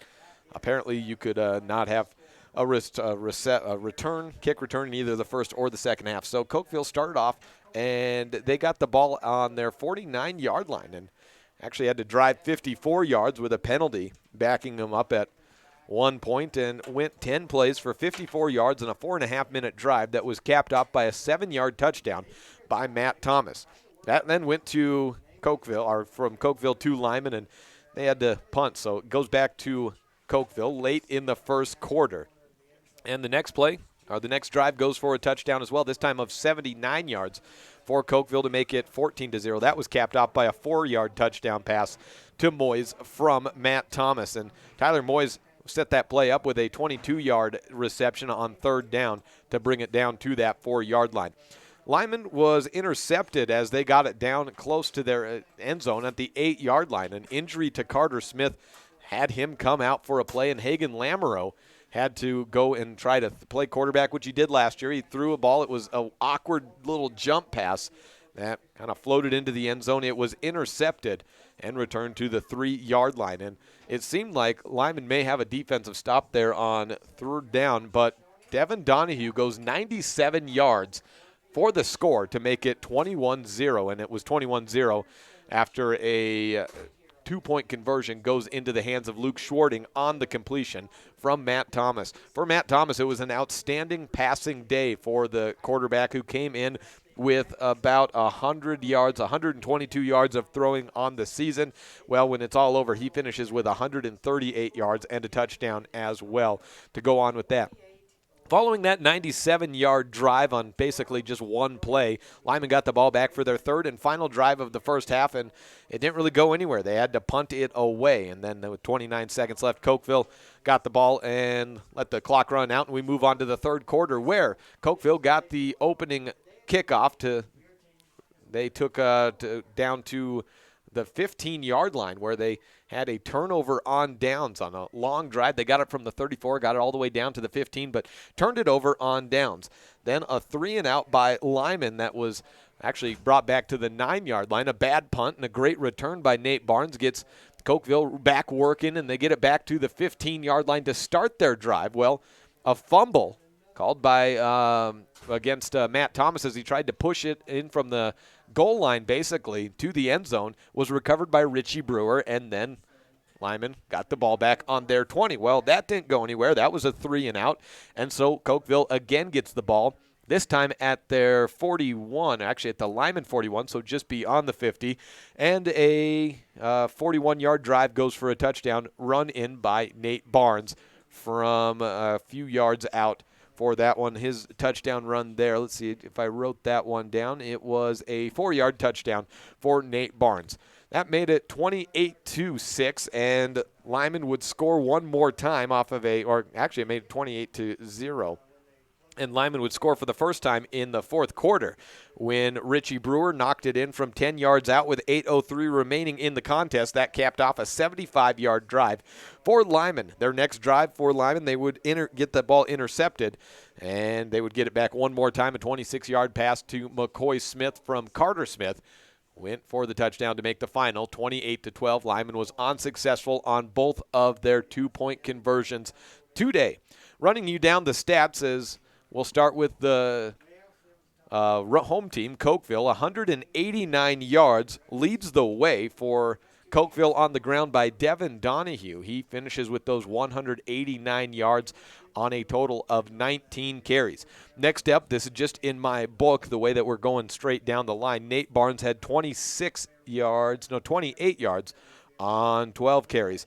Matt Thomas with 19 yards and a touchdown on 7 carries, and then 2 yards from Trayson Dayton and 3 yards from Wyatt Mackey for a total of 241 yards on the ground for Cokeville today. Through the air, they had 138 yards from Matt Thomas on 8 of 12 passing, and then a 1 pass for 18 yards, so 1 of 1 throwing by Nate Barnes on a double reverse quarterback pass to Thomas for 18 yards. So in all, that makes it 156 yards through the air for Cokeville. Put that all together, and you've got 397 yards of total offense for Cokeville and 28 points scored. Now let's go down to the Cokeville side of things. They had 105 yards rushing at the half, 10 yards of passing. Well, in the end, Carter Smith actually finished with a better day passing than he's had and throwing the ball as much as we've seen throughout the year. He had finished 12 of 16 for 127 yards. He had a touchdown, threw an interception as well, and then Hagen Lamoureux went 0 for 1 on attempts with the interception thrown as well. That one was the one returned out of the end zone. That led to the 97-yard touchdown run from Devin Donahue. On the ground, we had 27 yards by Carter Smith. That's a low total for him. He'd gotten over the century mark in both of his first 2 contests. Hagen Lamoureux held under the century mark as well, but just by a yard. He finished with 99 yards on 14 carries, 10 yards on 1 carry and a touchdown by Preston Brewer, and 1 carry for 1 yard by Richie Brewer, and 137 yards of total rushing yards for Lyman. Add that in with the passing yards, and 200 64 is the total output of offense for Lyman in this contest. So outgained by about 130 yards and outscored by 2 touchdowns and several extra points to go along with that. Again, Lyman goes 0-4 on their 2-point conversions. And we get to our final score on the Benedict's Market and True Value board of 28-16. We will be back in broadcasting for the game, the one you don't want to miss, this coming Tuesday. It's Lyman versus Mountain View on the volleyball court. And a couple of teams that have had a lot of turnover these last couple of years and really getting things going. Lyman losing last night to Pinedale, though, and Mountain View losing to Green River. Both teams trying to get that consistency, find some health in some cases as well. So we will have that broadcast for you, scheduled to start at 7 p.m.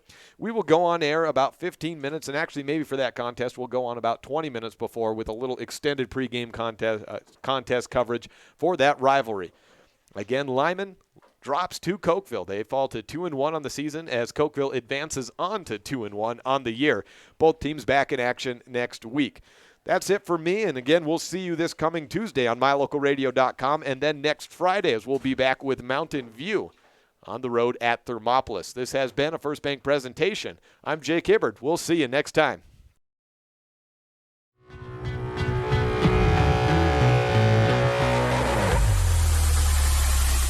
The preceding has been a wholly owned production of mylocalradio.com and Cook Brothers Broadcasting, no portion of which may be used or rebroadcast without the express written consent of Old West Media. Today's executive producer is Val Cook. We appreciate you tuning in to this mylocalradio.com exclusive of Lyman Eagles Athletics. We would like to take a moment to thank all of our sponsors and partners who make this all possible. And of course, thank you for tuning in. Check out our website for more information about future Lyman broadcasts, or like us on Facebook to stay up to date with the games. Until next time, go Eagles!